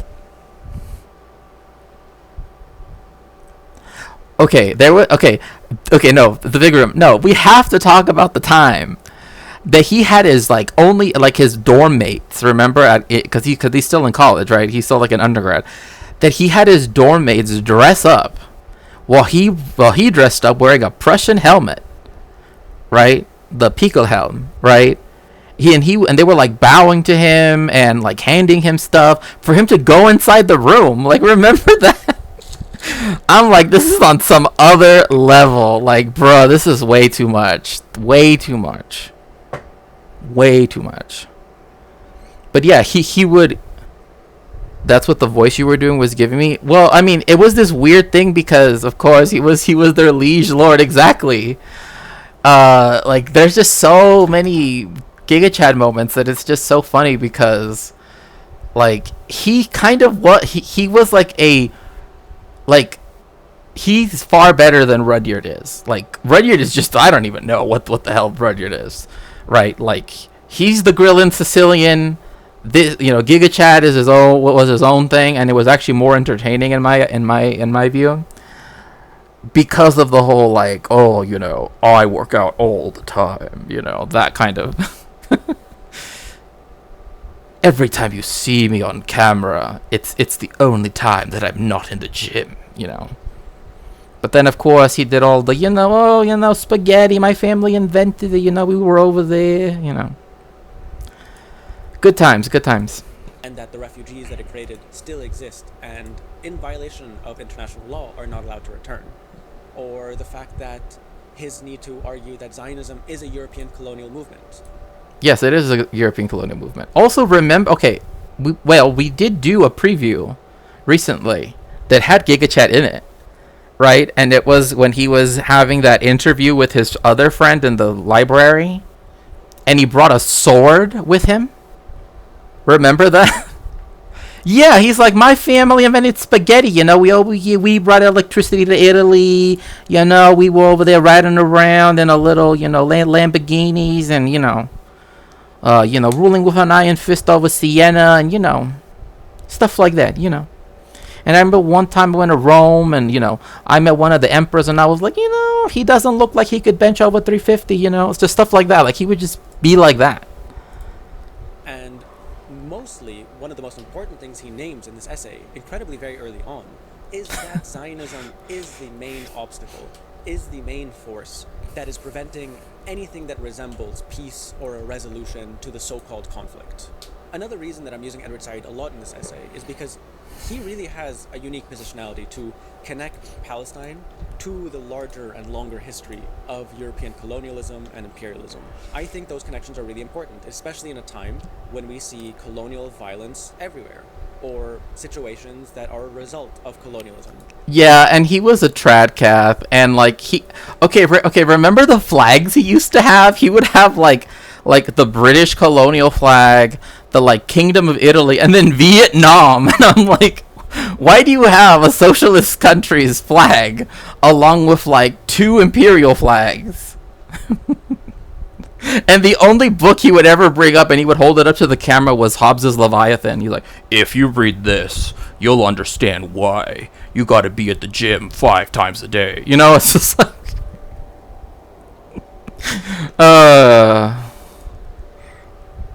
I think he had the papal seal. Yes, he had the papal seal too. The 2 interlock keys. That's right. Because he's super trad Catholic. He's like, you know, even though I don't go to church, I'm obviously, you know, the Pope's strongest soldier. You know. And in which our movements in response need to also be anti-colonial in a very real sense that connects all of these struggles and understands the roots of not just the situation in Palestine, but also in the Congo and in Sudan and across the entire global south. But here I have to admit something. I didn't play the full clip of Mahmoud Darwish in the film Notre Musique. There is one last bit of it that I hesitate to play because I know that it can be very, very cynically Yeah, Jim Rat Thomas Hobbes. He's like, you know, the last time I was over there on the rowing machine, you know what I had attached to the little tablet thing? I had my Hobbes on there. You know, it's just like interpreted.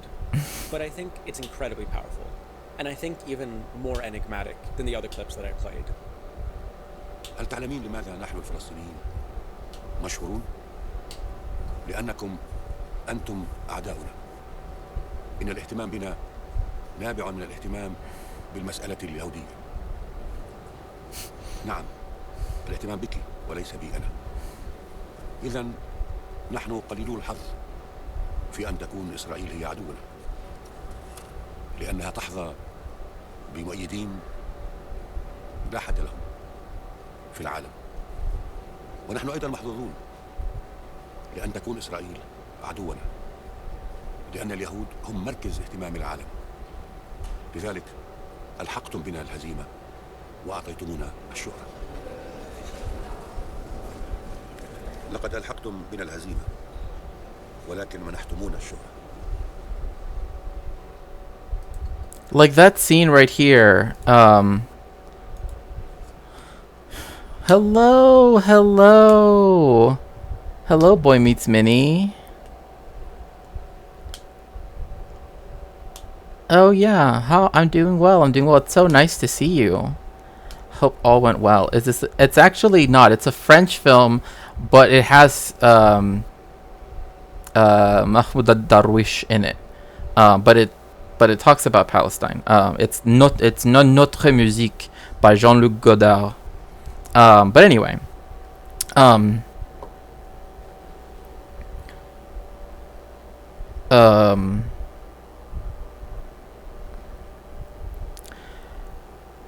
It is, however, very important to recognize that yes, like it's very like putting it in this manner. Mahmoud Darwish makes it like the Palestinians, right? Have this ability to be given a spotlight because their colonial oppressors are the Israelis, right? Because they are the concern of the Western colonial imperialist powers, right? Like, if it wasn't for that, then, like, just like the other genocides that are being perpetrated in the imperialized global south, neo-colonialized global south, you know, that is what he's trying to get at, right? Just, again, I'm not... Is he as a Western protectorate to get to control the region, right? And because of that, the Palestinians are able to be spoken to, right? Like in a way that the people in Eastern Congo, the people in the Sudan are not. So that's why when he says, like, you have given us both defeat and also renown or fame, it's this like double-edged sword, right? It's like, you know, that because, like, if you, for example, like myself, for example, are studied Jewish history, right? Eventually, you have to start talking about the Palestinians as well. Like, you cannot, as it were, get away, right, quote unquote, from talking about them, because at some point they become important to Jewish history, right? And that's one of the reasons why, like, I do talk so much about Palestine, from particularly focusing on the Palestinians, because they deserve to be heard as well, right? Not how Jewish people interacted with them, but how Palestinians are how they interact with the settler colonists, right? Palestinians are central to Christian history, right? I mean, like, before the Nakba, Bethlehem, Nazareth, so many other cities, I mean, even Jerusalem, used to be far more Christian than they are now. But because of the intensifying, even Gaza, like, right? The third oldest church in the world destroyed by the IDF. That's a war crime. That's a fucking war crime. Like, unequivocally, there's nothing as, if I remember correctly, maybe perhaps I misspoke. I know it got struck. I don't know if it got destroyed. I think I'm confusing it with the mosque. Yes, I'm confusing it with the mosque. The mosque, which used to be a Crusader church, that's the one that got destroyed. That's the one that got destroyed. The church, which is the third oldest, the Church of Saint Porphyrius or Priapus. Anyway, that church is technically still, I mean, it still has divine liturgy every single day. Every single day, as far as I know. Yes. Yeah. You're right. Yes. Yeah, I want to make sure I'm accurate here. I know that I don't want to conflate. But there was a Crusader cathedral that was built, and it was converted into a mosque, and that's the one that was destroyed. But, they're both in relatively the same area, so the church got hit. Yo, y'all eat tamales like bananas? As in we peel them like this? No. The corn husks, they hit the refugee encampment next to the oh, okay. Thank you so much. I appreciate that. I don't want to apologize for the misspeak. No, usually, well, you can technically from the bottom, you could like squeeze it up to the top, but that's not really like a banana, because a banana you have to peel, right? Usually you just remove the husk, which is used to shape the tamale, and then you eat it with a fork.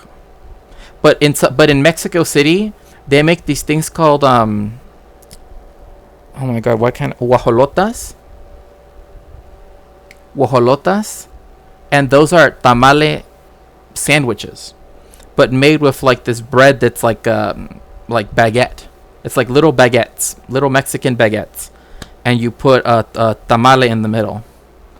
Auntie Judgment, oh my gosh, because you peeled it. I mean, you can peel it if you want to. They also sniped in the church's courtyard. Oh, that's horrible. Like, they have divine liturgy, as far as I know, every single day. Like, I've seen pictures of their divine liturgy. But I was just, There are so many ways to interpret that, I think. I don't think he's talking about the average person who's mobilizing or organizing to stop this current genocide, or indeed for a longer history to stop the colonial project of Zionism. Some read into it the idea of white guilt, the idea that states like Germany are so heavily defending the state of Israel, even in this moment of genocide, out of a sense of historical duty, of almost like reparations for their vile white supremacist, genocidal anti-Semitism. Early You know, it's very interesting because a lot of people like to say that like Germany is defending Israel because of what it did to the Jewish people during World War II, right? During the Holocaust. But I've also heard it being phrased in a way that actually, like considering all of the current context, that's how in India with eating rice you ain't real unless.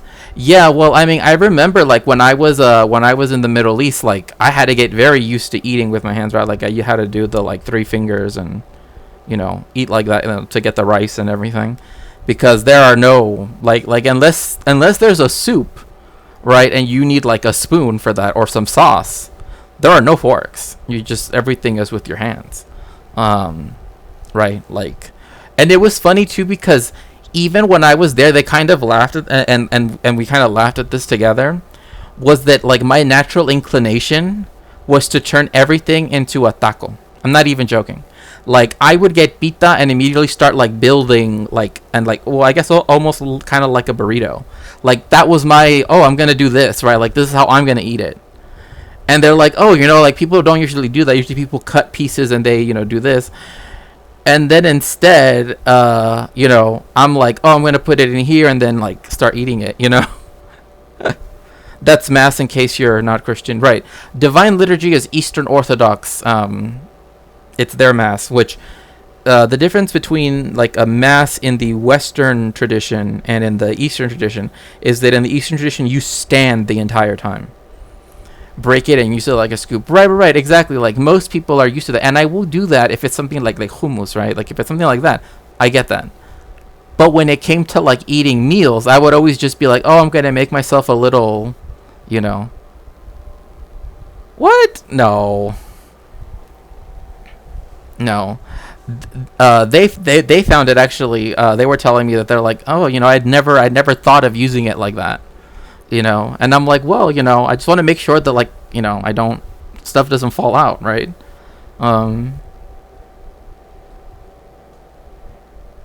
Because like, because there were things like saffron rice or just so many different things that because there's this thing like, because there's like this thing like makhluba, and it's a dish that's actually usually like in Jordan. They make it, but it's usually see it in Palestine, but there's a lot of Palestinians in Jordan, and it's like these different layers of eggplant and chicken, right, with all of these spices and rice. So like different layers will have like different things with them, right? Like some of them will have the eggplant, right? Some of them will have the chicken, some of them will have, right, and at the bottom, like it's one of those things where you put it on a how did Abdul do it? So he had the big pot of the makhluba, which was cooked, and then he put a huge like baking sheet, and then they hold it and flip it over, and then they go like this, and then they kind of like make it like a mountain kind of, and make sure to put like pieces of the chicken at the top.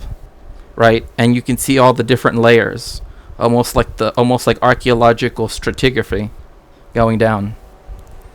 And then that's how you eat makhluba, and then you have different sauces and everything. And so that's what I had.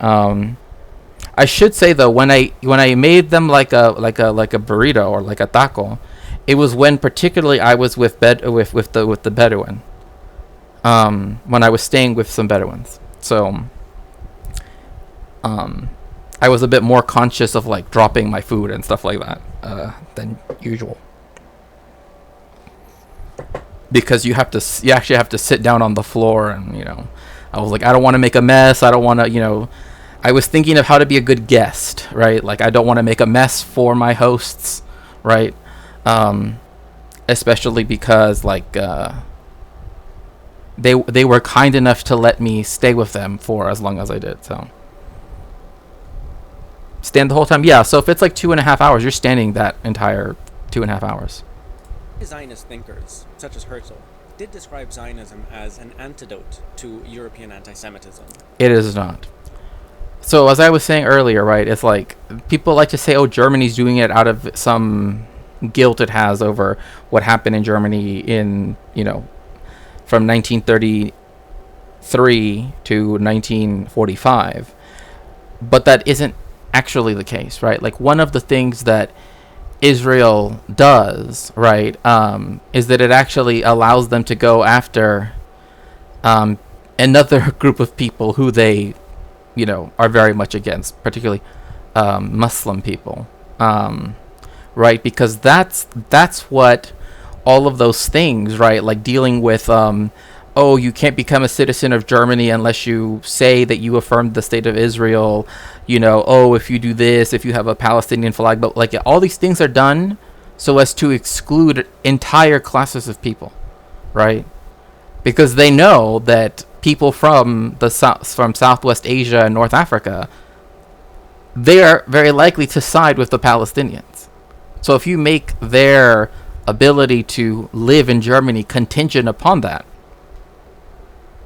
then you've effectively made a policy that says people from this region cannot stay in Germany, right? And they're using Israel as,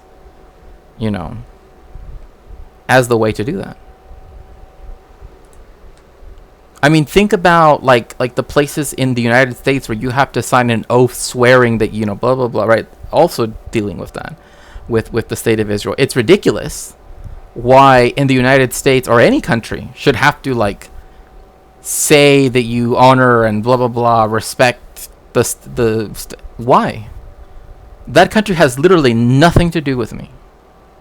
Nothing. So are the Irish, but we have the free travel area to the... Yeah, it is crazy, but... Interestingly enough, here's a quote from Alfred Balfour, who, although an avid Zionist, is also a raging anti-Semite himself. The Zionist movement would mitigate the age-long miseries created for Western civilization by the presence in its midst of a body which it too long regarded as alien and even hostile, but which it was equally unable to expel or to absorb. This dude here, Balfour, has a boulevard in Tel Aviv or whatever named after him. This, again, the plan, the reason why they were willing to go forward with this was because they did not want all of the Jewish people from Eastern and Central Europe. In fact, the United States is also implicated in this as well, because they also did this when it came to the 1924 Immigration Act. They made it so that people from Central and Eastern Europe, right, that their quotas for immigrating to the United States were very low, right? This is what made it so that many people who otherwise would have gone to Britain or to the United States and not have been murdered by the Nazis were stuck in Central and Eastern Europe. And, people always seem surprised how much Zionism and anti-Semitism has always gone hand in hand, right? I mean, Hannah Arendt talks about this in Eichmann in Jerusalem, right? It itself is an expression of white supremacy, right? But people think, oh, but because they're because they were this is something that, again, even in the ethnic cleansing of Palestine, even in other books, right? It's the one thing that the Holocaust did to the Zionists that they saw as and Ben Gurion says this, right? He's if he could save all of the Jewish people, right? Or I think actually it was Jewish children. If he could have all the Jewish children be saved and from Nazi Germany and have them all go to England, right? Or lose half of them, I'll word it like that, lose half of them and have them immigrate to Palestine instead. He said he would choose the second option. Think about that. That's the first prime minister of Israel. That's the dude that all of this is happening under. All of this. The founder. So, with that in mind, that is why the decline in people from Europe was then used as a reason why to have Arab Jews be admitted into the state of Israel, right? But then they had to be assimilated in a way that was forceful. I mean, I've talked about it on this very stream. I mean, not this stream, but previous stream. They stole Yemenite Jewish babies from Jewish Yemenite refugees that came to, or migrants that came to the state of Israel, because they kept telling them all of this fantastical stuff, like, oh, here we have all of this food, here we have all of this stuff. If you're willing to leave Yemen and come here, then you'll get all of this, right? And people believed it, and they came over, and then they were put in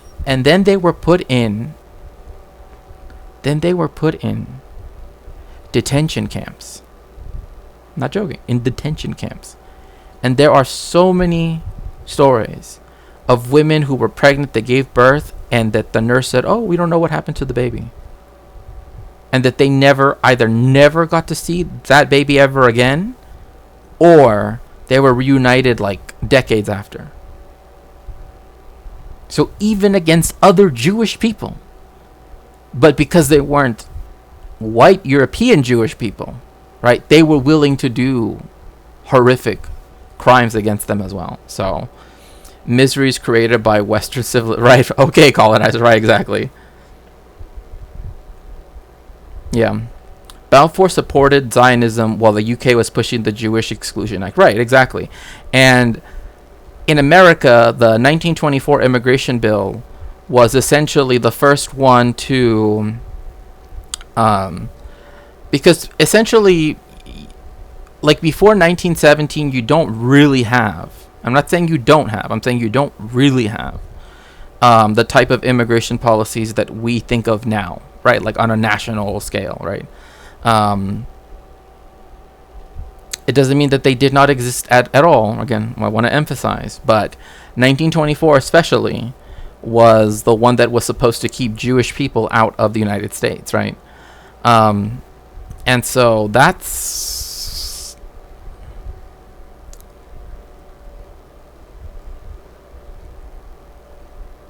why they were willing to go along with Zionism, because they saw it as a place where they could have all of the Jewish people they didn't want go there, right? So they did not do this out of beneficence, right?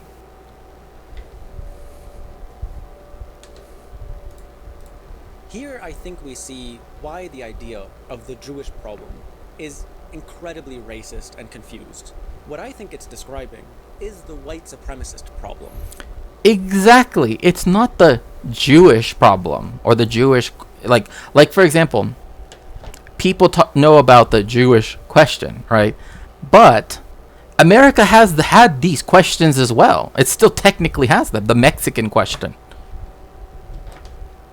It still exists. This is that's language they used as well. But the problem is not the Mexicans. It's the white supremacist settler colonialists. It's their problem. If there was no border wall, the amount of violence that occurs to have people go across said border wall would not be there. We know this because before 1995, there was no fence there. So there are people in chat right now that are older than the supposed security that fence was supposed to bring. Did it bring any security? No. Especially not for the people who have to risk their lives to try to make it to the United States at any cost.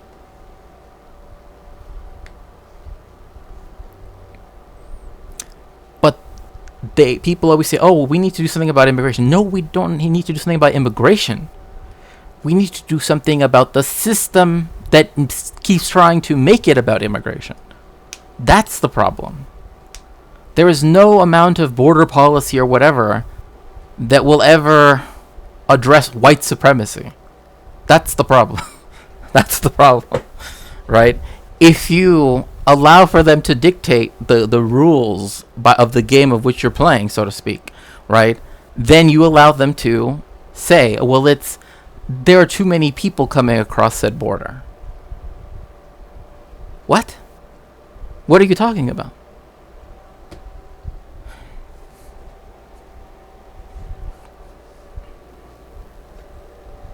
It brought nothing but misery, suffering, and profit for criminals, right? On both sides.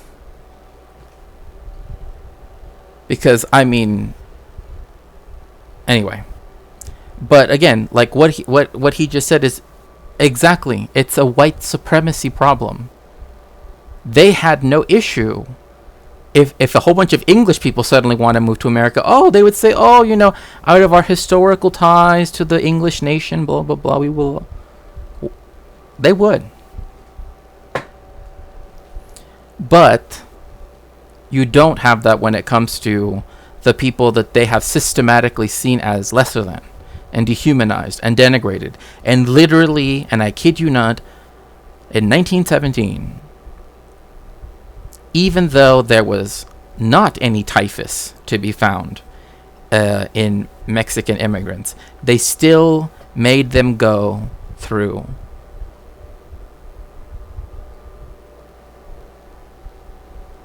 fumigation, or gassing, you might say, right? That eventually turned into the usage of Zyklon B, to where in 1938 a German article talks about, hey, look at what America's doing with Zyklon B against Mexicans on its border.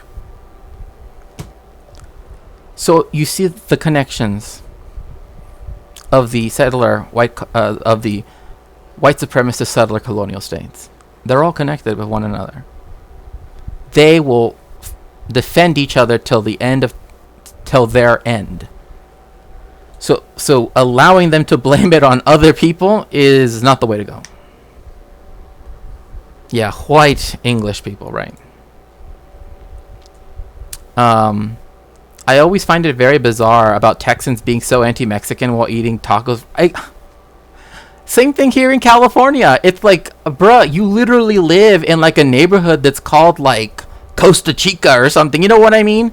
And they're like, oh, I love to eat like at this new taco place. It's called like Tacos El Compa. It's just like, bruh, do you not?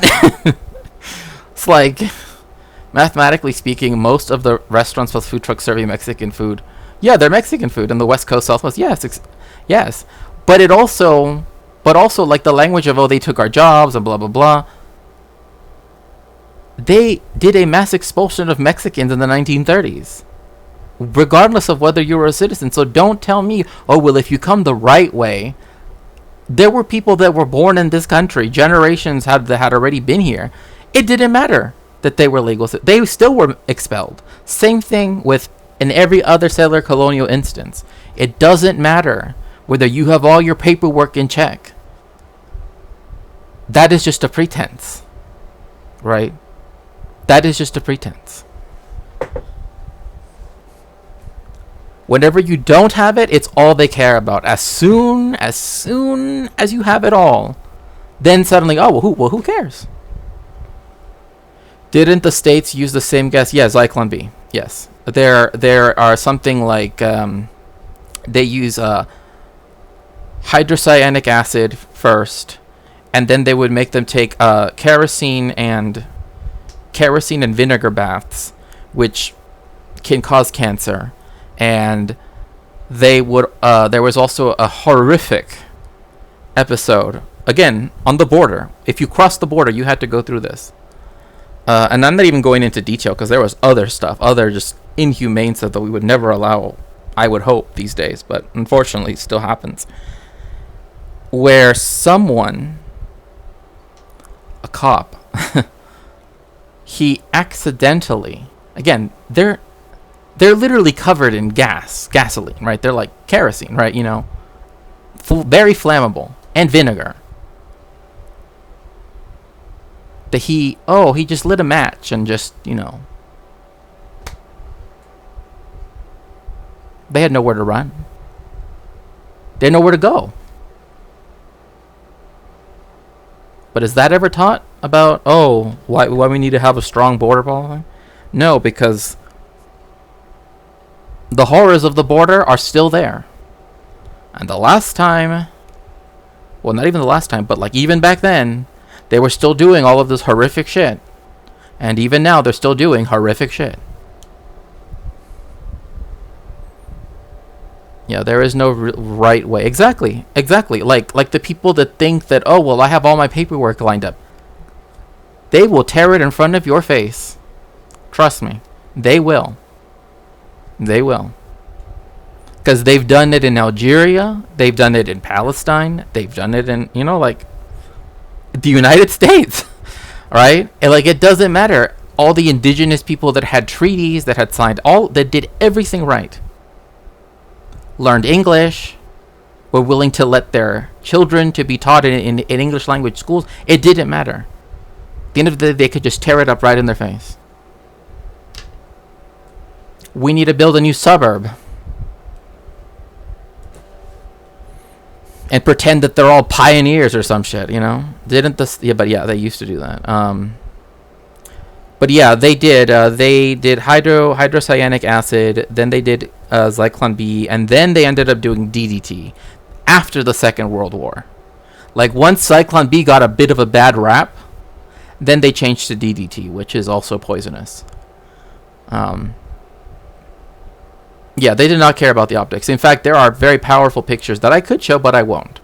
That go into showing exactly how that happens. So just know, again, I know people can say whatever they want, when it comes to the history of the Mexico-U.S. border, trust me, as someone who grew up along it and wanted to know the history of why is it that when I have to go to see, my grandparents, I have to see this weird fence that goes all the way down. Why? Right? To then learn all the history of everything that has ever gone on. Right? As much as I could anyway, right? I can't say I know everything. Just seeing all of that. Just knowing all of that. I even know the name of the woman who started the riots in 1917. Because she refused to take the disinfecting bath. I know her name.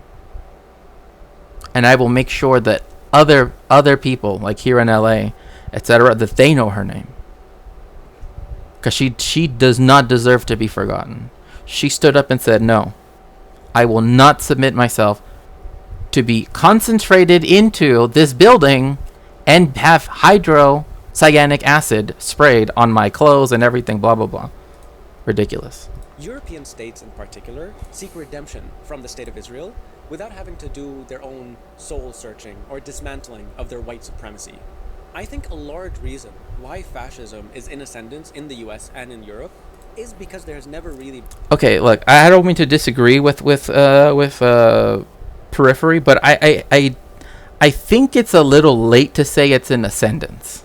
It's here. Can we just say it's here already? I know people want to say, but if we look up in the dictionary, it says it needs to have da. No, it's already here. Trust me, if you ask marginalized people, the most marginalized, the people who are the most brutalized and the most excluded, what else can you say?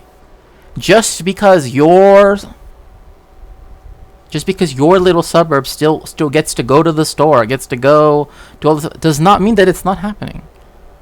Remember, Mussolini was in power for decades, right? Etc. Right? Like people act like it has to be either a war situation or it's nothing. You're either doing this one thing or it's not there. It's no, we can be there. And the more and more you enable it, the worse and worse it gets. That's the issue. Yes, Carmelita Torres, who on the 28th of January 1917, a date that the day before in history, right? Like this would be after 1945, so it wouldn't account then. But she started the Bath riots, right? The 28th of January.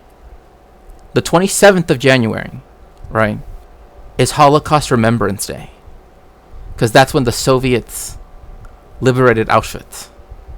And so those 2 days being right next to one another has always had a big significance for me. Because the two aspects of my identity as a Mexican Jew, right there, 2 days, right, one right after the other.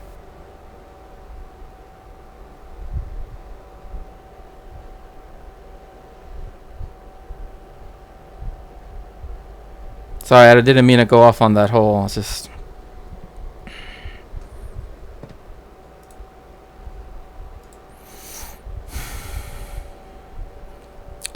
Do United States and Mexico have railways? Not for civilians, not for average people. It's only for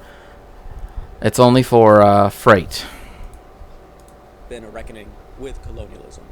And in many ways, colonialism never really ended. Exactly. Not just through these barbaric examples like the State of Israel, or the smaller island nations that France and Spain and the UK still possess. And the United States.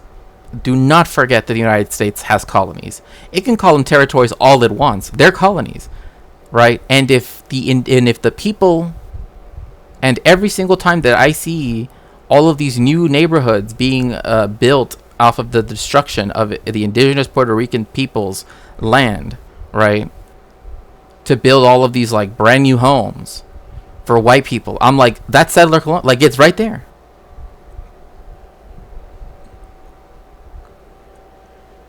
It's right there for all eyes to see. Like, it never ends. It does not end. That's the thing. It has to be brought to an end. It does not end on its own. It never will. Also through neo-colonial institutions like the IMF and the World Bank. But that's probably a different video essay. Here, I think post-colonial writers have a lot to say. For instance, this quote by American sociologist W.E.B. Du Bois. There was no Nazi atrocity, concentration camps, wholesale maiming and murder, defilement of women, or ghastly blasphemy of childhood, which Christian civilization, or Europe, had not long been practicing against colored folk in all parts of the world, in the name of, and for the defense of, a superior race born to rule the world. Yeah, this is like W.B. Du Bois's lots of cars, wide lanes. Yeah.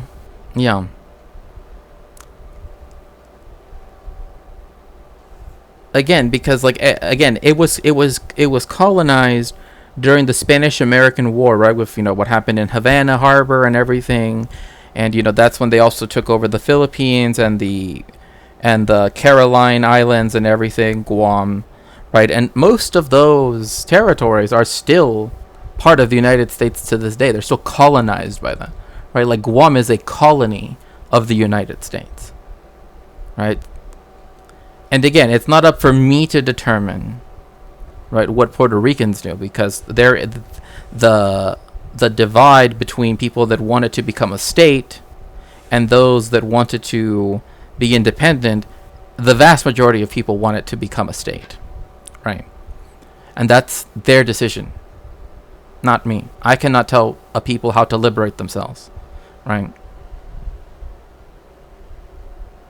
But this right here, what W.B. Du Bois is saying, is literally true. Like, even Aimé Césaire's discourse on colonialism, right, among other things, right, is like, the only reason why Europeans, but you don't understand, Bill Clinton apologized to Hawaii. Gee, thanks, McKinley. Tour, sushi, poker with Du Bois. Like, the only reason why they care is because other white people were subjected to it. Because it was settler colonialism in Europe. Had it happened anywhere else, had Germany wanted to do this in Africa, they wouldn't have cared. Because they didn't care when Germany did it in Africa. When do people ever learn about the Herero and the Nama genocides? Never. Literally. And that happened under the Second Reich, not the third one. So, again, it's always a matter of, as long as the imperial core is safe, right? As long as they're the ones getting to do the colonialism, etc., right? And no one does it against those spaces, right? It's okay, right? That is their view. That's what W.B. Du Bois is saying. Like, Spain exporting its Inquisition to all of its colonies, like New Spain, Peru, Colombia, right? Well, back when they were all different capitancies and viceroyalties, right? Also Portugal doing it to Brazil, right? And in fact, that having the effect of, if it, like, because the Dutch owned a part of Brazil now called Recife, which means reef in Portuguese, because they had Dutch Brazil, as it was called then, because they were because the Portuguese were able to win back pretty everything but the last city. They said if they would allow the Jewish people that were there to be sent off on ships, it was 3 ships, if I remember correctly, right, and not subject them to the Inquisition, right, that they would surrender. Right, but they were gonna send off the Jewish people that were there, because in the Netherlands, right, in Dutch territory, technically you could be Jewish and live there. In Spain or Portuguese, in Spanish or Portuguese territories, anywhere in the world, you were subject to the Inquisition. So they did, right, and one of the boats got off because of a storm, and ended up in what is now New York, but was then New Amsterdam, right? And the Dutch West India Company, their board of directors allowed for them to stay there. Like, the board of directors of a company said, "Okay, we will allow these people to stay here in New Amsterdam." Even Eastern Europe is debatable. The West didn't mind Hitler, right? And that's the thing, right? Is like the main thing was like, oh, well, he's doing this in Belgium and the Netherlands, right?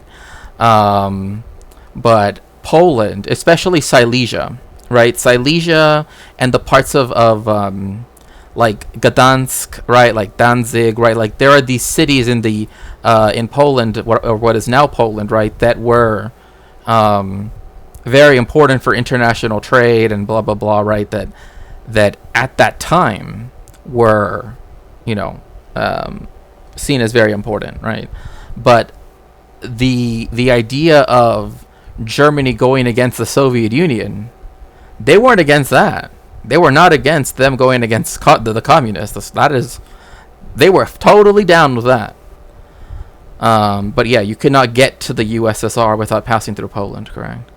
The Brits to Ireland twice, right? Yeah, Namibia, or as it was called then, Zuidwest Africa, Southwest Africa, which then became a weird, like, then was put under South African administration, which I will just note this: Peter Thiel's family. I always bring this up because it's like the one factoid I have about Peter Thiel, but his family thought that apartheid South Africa was too woke, essentially. So they moved to Namibia, right, which was there at that time under South African control, under the control of the Union of South Africa, because they only wanted to live among other German people, like other German descended people. Like, oh no, we can't live around, the Furs and the other, like all the English and blah, blah, blah. Oh no, we only want to... So just keep that in mind next time that Peter Thiel is like saying like, oh, Peter Thiel was Austrian. Well, I mean, German, like Deutsches, like in the Großdeutsches sense, right? The Alldeutsches Verband sense. But no, I think he's, at least last time I checked, he was, because him and Musk came from the same country, if I remember correctly. But I do remember that. In many ways, fascism... They might have immigrated there from Germany, from Austria. It still wouldn't change the fact that they only wanted to live among Germans, though. Yeah, Peter Thiel has ties to South Africa.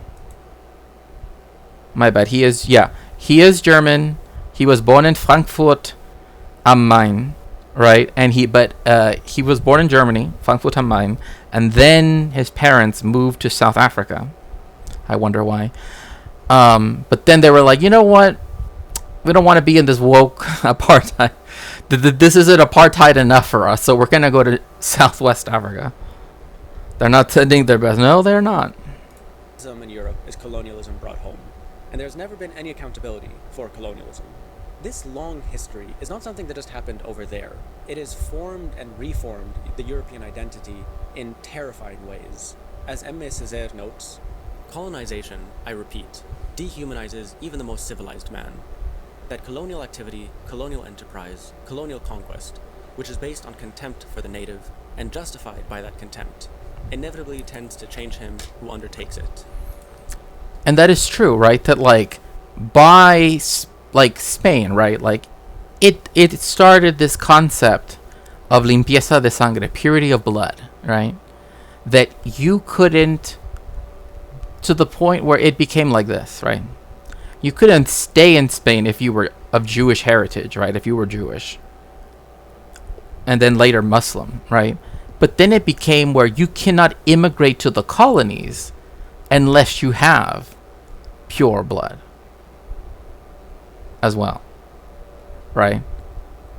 And then you have a whole hierarchy, a racial caste system built up that's all about, well, if you were born in the land, not only the blood but also the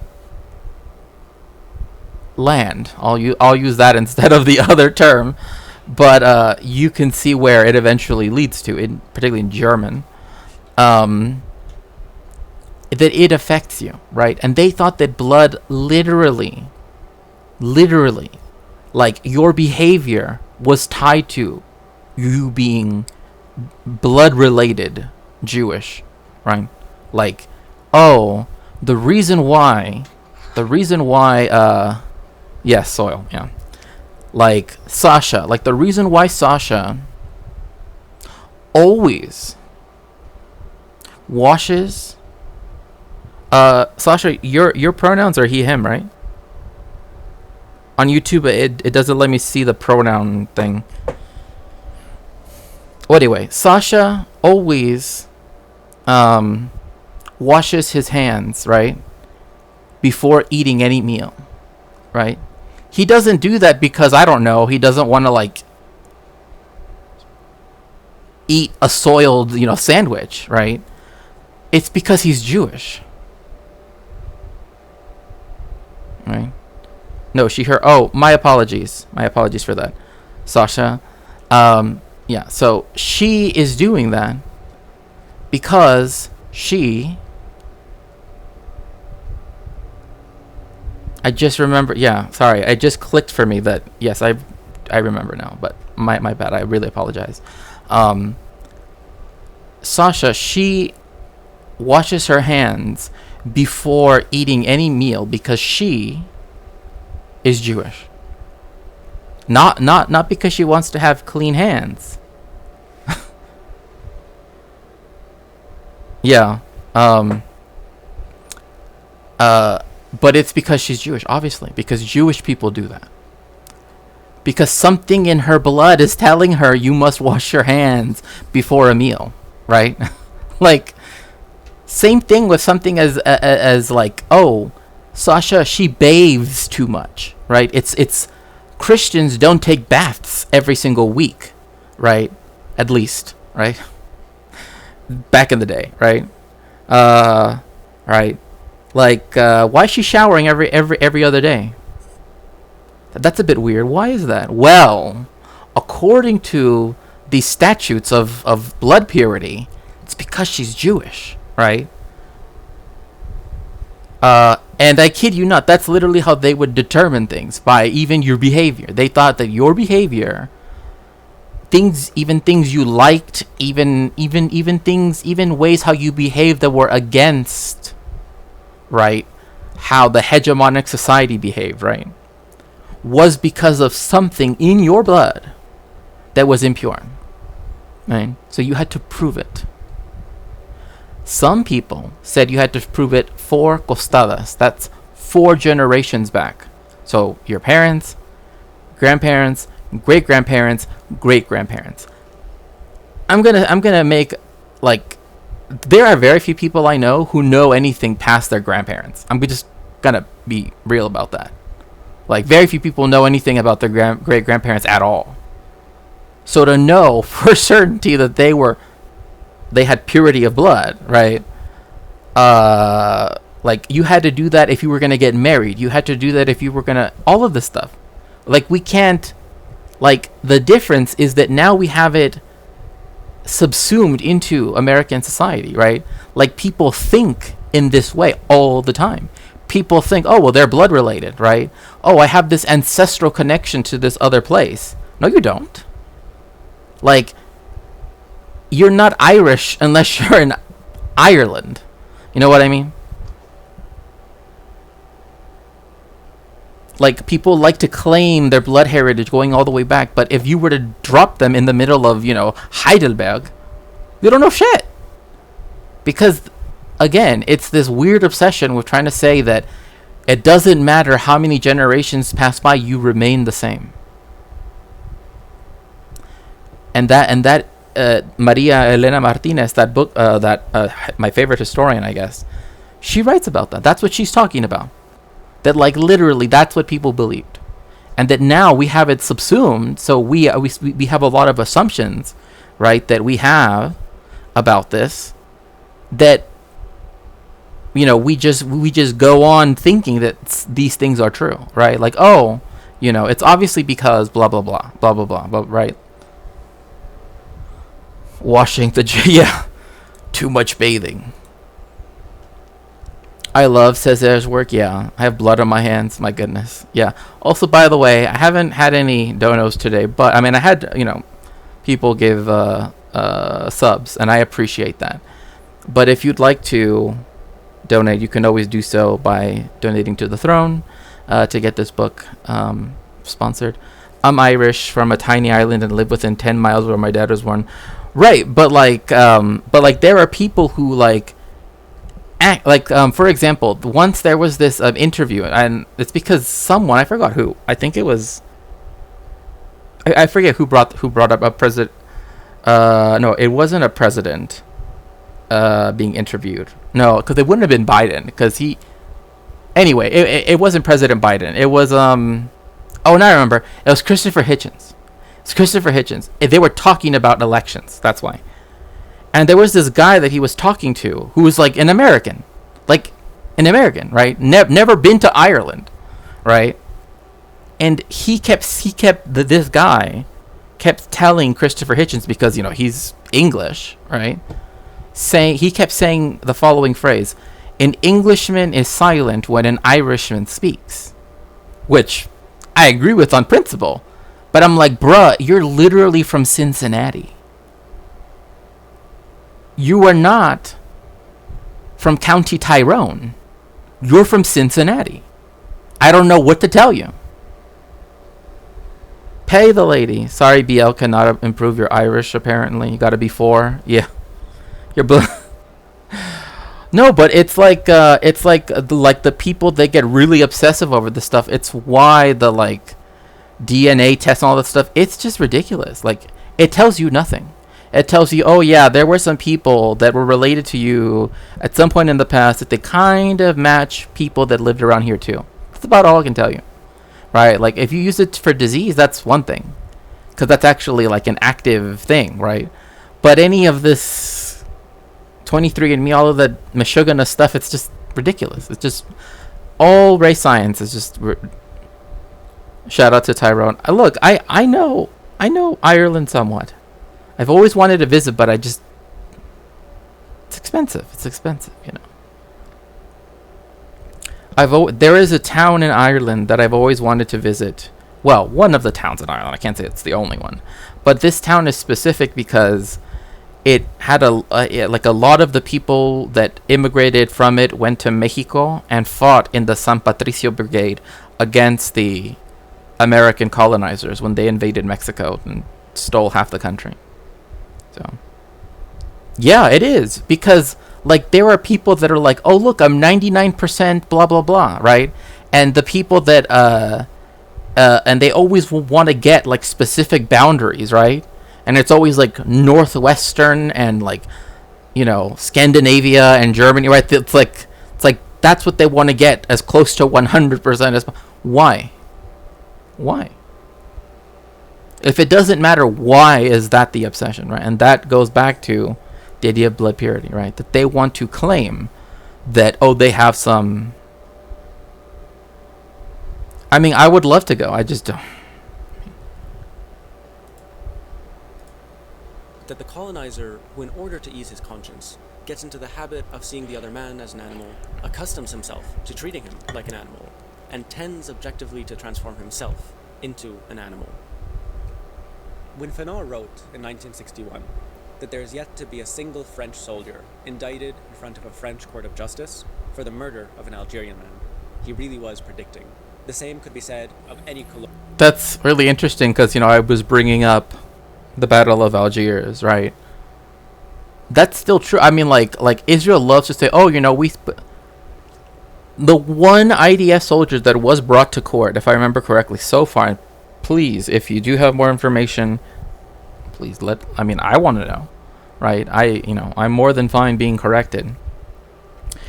But the only person that has been indicted and even tried from the IDF vis-a-vis Gaza, right? Right. When it comes to their invasion of Gaza, is this dude that, like, stole something. It's like, you're gonna go after him against that and then say, yeah, the International Criminal Court and the ICJ, they shouldn't investigate us. Really? But again, that's exactly how it works. I mean, that's the reason why there are even movies where they are, you know, propaganda films, but they specifically are about U.S. war criminals, in essence, right? And the thing is that they're trying, because this happens a lot, where they're trying to get you to want that person to escape the hands of what would be justice, right? They always want to make it seem like, oh, it'd be super scary, blah, blah, blah, all this horrible stuff. But it's always like, they've done all these horrible things, but as long as they can get to America, now they're safe. Now they're home. And now they never have to think about what they did over there ever again. Because it doesn't count. You know. Reminds me of the movie Duck, You Sucker, aka A Fistful of Dynamite, when Sergio Leone, about an Irish revolutionary going to Mexico and helping them during the revolution. Right, yeah. Everything is money these days. Yeah, hopefully one day. Colonial regime, not least of all, the State of Israel. And what's more, is what we're seeing being live streamed before our very eyes is the bedrock of European colonial history, for which no European or American figure has ever stood trial for. We live in a time of... And this is the thing, like, Israel, a lot of people say, you know, oh, you know, they would never let Israel, you know, be sent to the ICC. Well, in a way, yes, that's true, but also in a way, if they were going to send anybody, right, if they were going to be like, okay, fine, what, you know, someone has to bite the bullet, that's exactly who they would send, right? So, like, that's always been a thing that kind of, you know, like, they always were willing to, you know, like, oh, if it's someone from Greece, right, they're willing to send them to the court, right? But if it's someone from Germany, oh no, how dare you? German people are so justice loving, you know, never have and I fear never will. Right, exactly. Like, I don't know that it ever will happen, but if it did happen, like, the fall guy would probably be just because of the situation, right? Because it would then allow the United States to say, like, see, we do care about the blah blah. You know what I mean? Like, it's a way for them to pretend again. Multiple ongoing genocides, of economic, political, and climate collapse. All these struggles and collapses have their roots in colonialism. The current realities feel so dictated by bombs, by guns, by police batons, and by intimidation. But I have to believe that there is still something in identifying the source of oppression, and not only in a way that illuminates the struggles against the oppressor, but also in a way that implicates and makes clear that we are all implicated. I think that is so crucial in building an actual internationalist left that I think is so needed to tackle some of these structures and dismantle some of these systems that are literally making this world uninhabitable. Like, for example, if you don't tackle your own white supremacy, or even discuss about tackling it and be actively anti-racist, you are not trying to be internationalist. Right? Like, you have to be anti-racist. That's something you're always working towards. Right? There's no such thing as a non-racist. There are racist and anti-racists. Right? And that involves you having to constantly be aware of the fact that all of these systems of oppression, of hatred, etc. exist. And that you, and if you are in a place of privilege, that you have to make it so that you understand, right, that the people who are being silenced, the people who are being ignored, the people who are being harmed, right, are not also being victimized by you. Because so much of, like, the people that say that they're, like, on the left, right, or at least claim the left, whatever that even means, usually think it's okay to continue using the language of the oppressor. Again, and by doing so, they're showing themselves to be the oppressor, I should say, right? Like, no, if you use racist language, you are not a leftist. Like, you are just someone who, again, like I was saying earlier, right? Any little space that marginalized people can have, as soon as that door is open, right, the colonialists and imperialists will go, and they will never let you have it back. And so the same goes in that sense as well, right? Unless it's something that you're actively working against, right? You have to be anti-colonial, you have to be anti-imperialist, you have to be anti-racist, you have to be, anti-homophobic, etc. It is something you have to be actively doing. And by so doing, that allows you to actually be revolutionary. If you're not doing that, if you're just gonna, think about these concepts in a kind of platonic way, that doesn't do anything for anybody, not even you. It doesn't do anything. Right? It doesn't do anything. Because if nothing of the material conditions can be changed by what you are doing, then you are not helping. You're not an internationalist, right?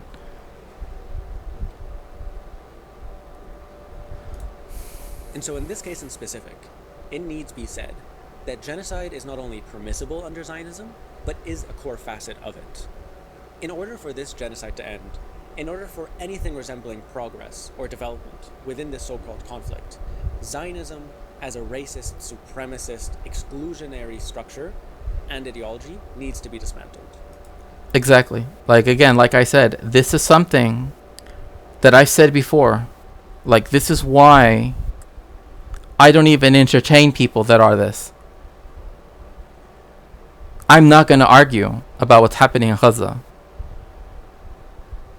I know. I've studied Zionism. I mean, you know what I mean? Like, I do not need someone to try to pretend to me that the Zionist position is equal to the anti-genocide of the Palestinians' position. They are not equal at all. I don't even have to pretend to care about the Zionist one. What I have to do, right, and what I hope to do, right, is to help in the undoing and the dismantling of Zionism within, for example, the Jewish community, because I'm Jewish, right? And that involves, right, not allowing people who would otherwise, again, making sure that that space, that I don't open the door that allows the Zionists in the door, right? So that door is closed. That door is very much closed. It's sealed up, right? I will always be on the side of the Palestinians, and I would never entertain a Zionist. Won't. I don't want him here. I don't want him in my house. I don't want him on anything, you know? So, again, the way in which this needs to occur is that I'm including myself in this, right? We have to be actively working against all of those systems of oppression, right?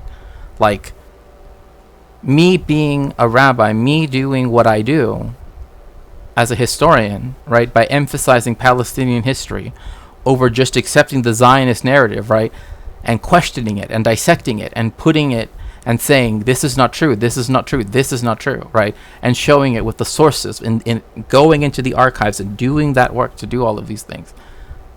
That helps to that, and again, it's not immense work, right? Even if it's as small as a grain of sand, it is worthwhile. And that's another thing, is people have to be willing to accept that sometimes it may only be a grain of sand. But a grain of sand is still one grain of sand less of these oppressive systems. And again, it's something that we don't know. We will never get to actually feel what it's like to live in a world without these things. But by working against these systems of oppression, there will be a day, right? Kind of like Michael Parenti says, or no, was it Michael Parenti? I think he says, right, like our revenge shall be the laughter of our children, right? And in a way, although I don't necessarily like putting it in that way, like that context, like revenge, right? I do think of it like that. It's like, even if it's not like children, I don't like to necessarily think of it in just like reproduction, but it's like there will be a day when the history of Zionism will be just the critical one, right? It like the hagiographies of the IDF and the founding fathers of the state of Israel will rightfully depict them as war criminals, as genocidaires. That will happen if we work towards making that happen. Absolutely, we need many more people like, oh, thank you. I appreciate that. So, sorry, I don't mean to go off. Hello, Magic City Murals.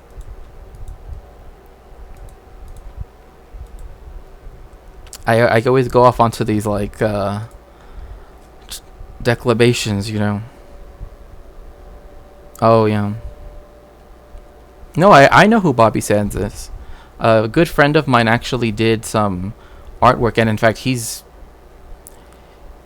of Irish heritage himself, and very, very much works towards like, for example, he just does not even accept the idea that the 6 counties are anything can be spoken about as anything other than occupied, right? Like, never calls it the other name, right? And that quote was Bobby Sands. Oh, I see. Yeah. Oh, yeah, that is Bobby Sands, right? Yeah. Our revenge shall be the laughter of our children. That's right. That's right. And I think about that, right? That it's like, it might not be necessarily children, right? Like, but it's like, I think, what if a book that I write, let's just say, again, I want to make sure that I am not emphasizing myself, though, because it's always weird when people do that. Let's say a book that is written, right? Not even by me, that goes into, right, all of the stuff that's going on right now in Gaza, right, that actually finally gets to tell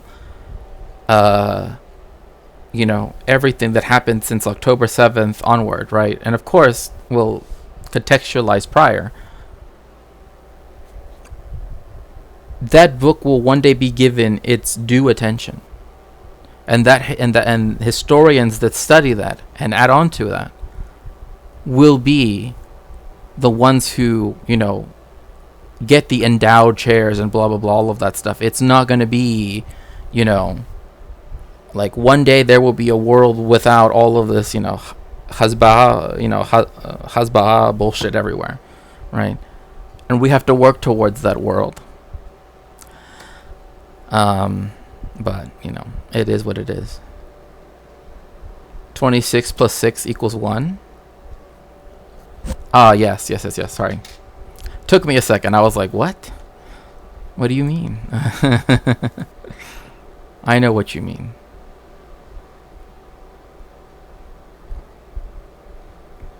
Let's see here.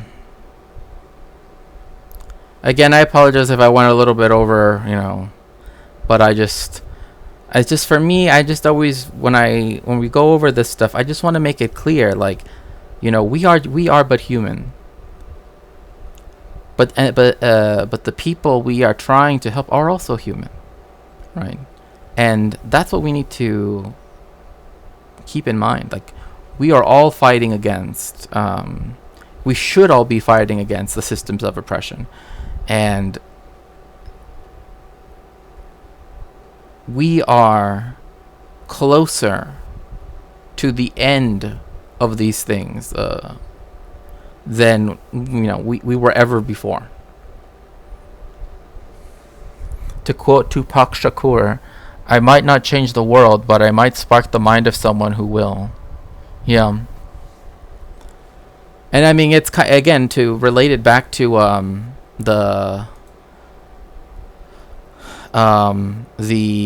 battle for the Battle of Algiers.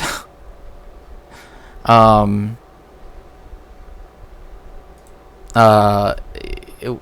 mean, you even have someone like Che Guevara, right, who said, like, you can kill me, but you can't kill the idea, right? And that's very, very true. Let's see here.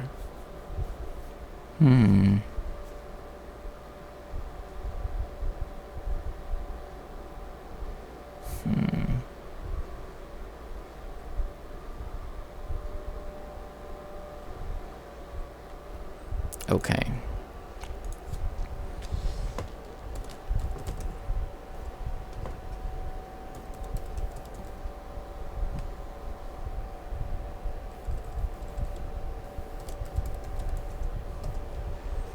Okay, everyone, it has been so much fun. Thank you so much for joining me for today, for this stream. I really appreciate it.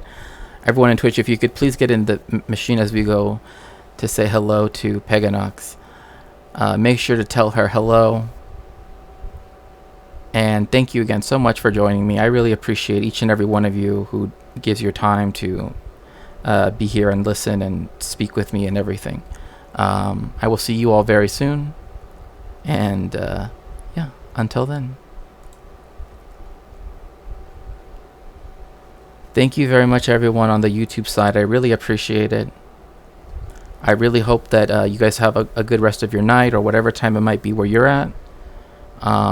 Make sure to, take care of yourself, and I will see you all very, very soon.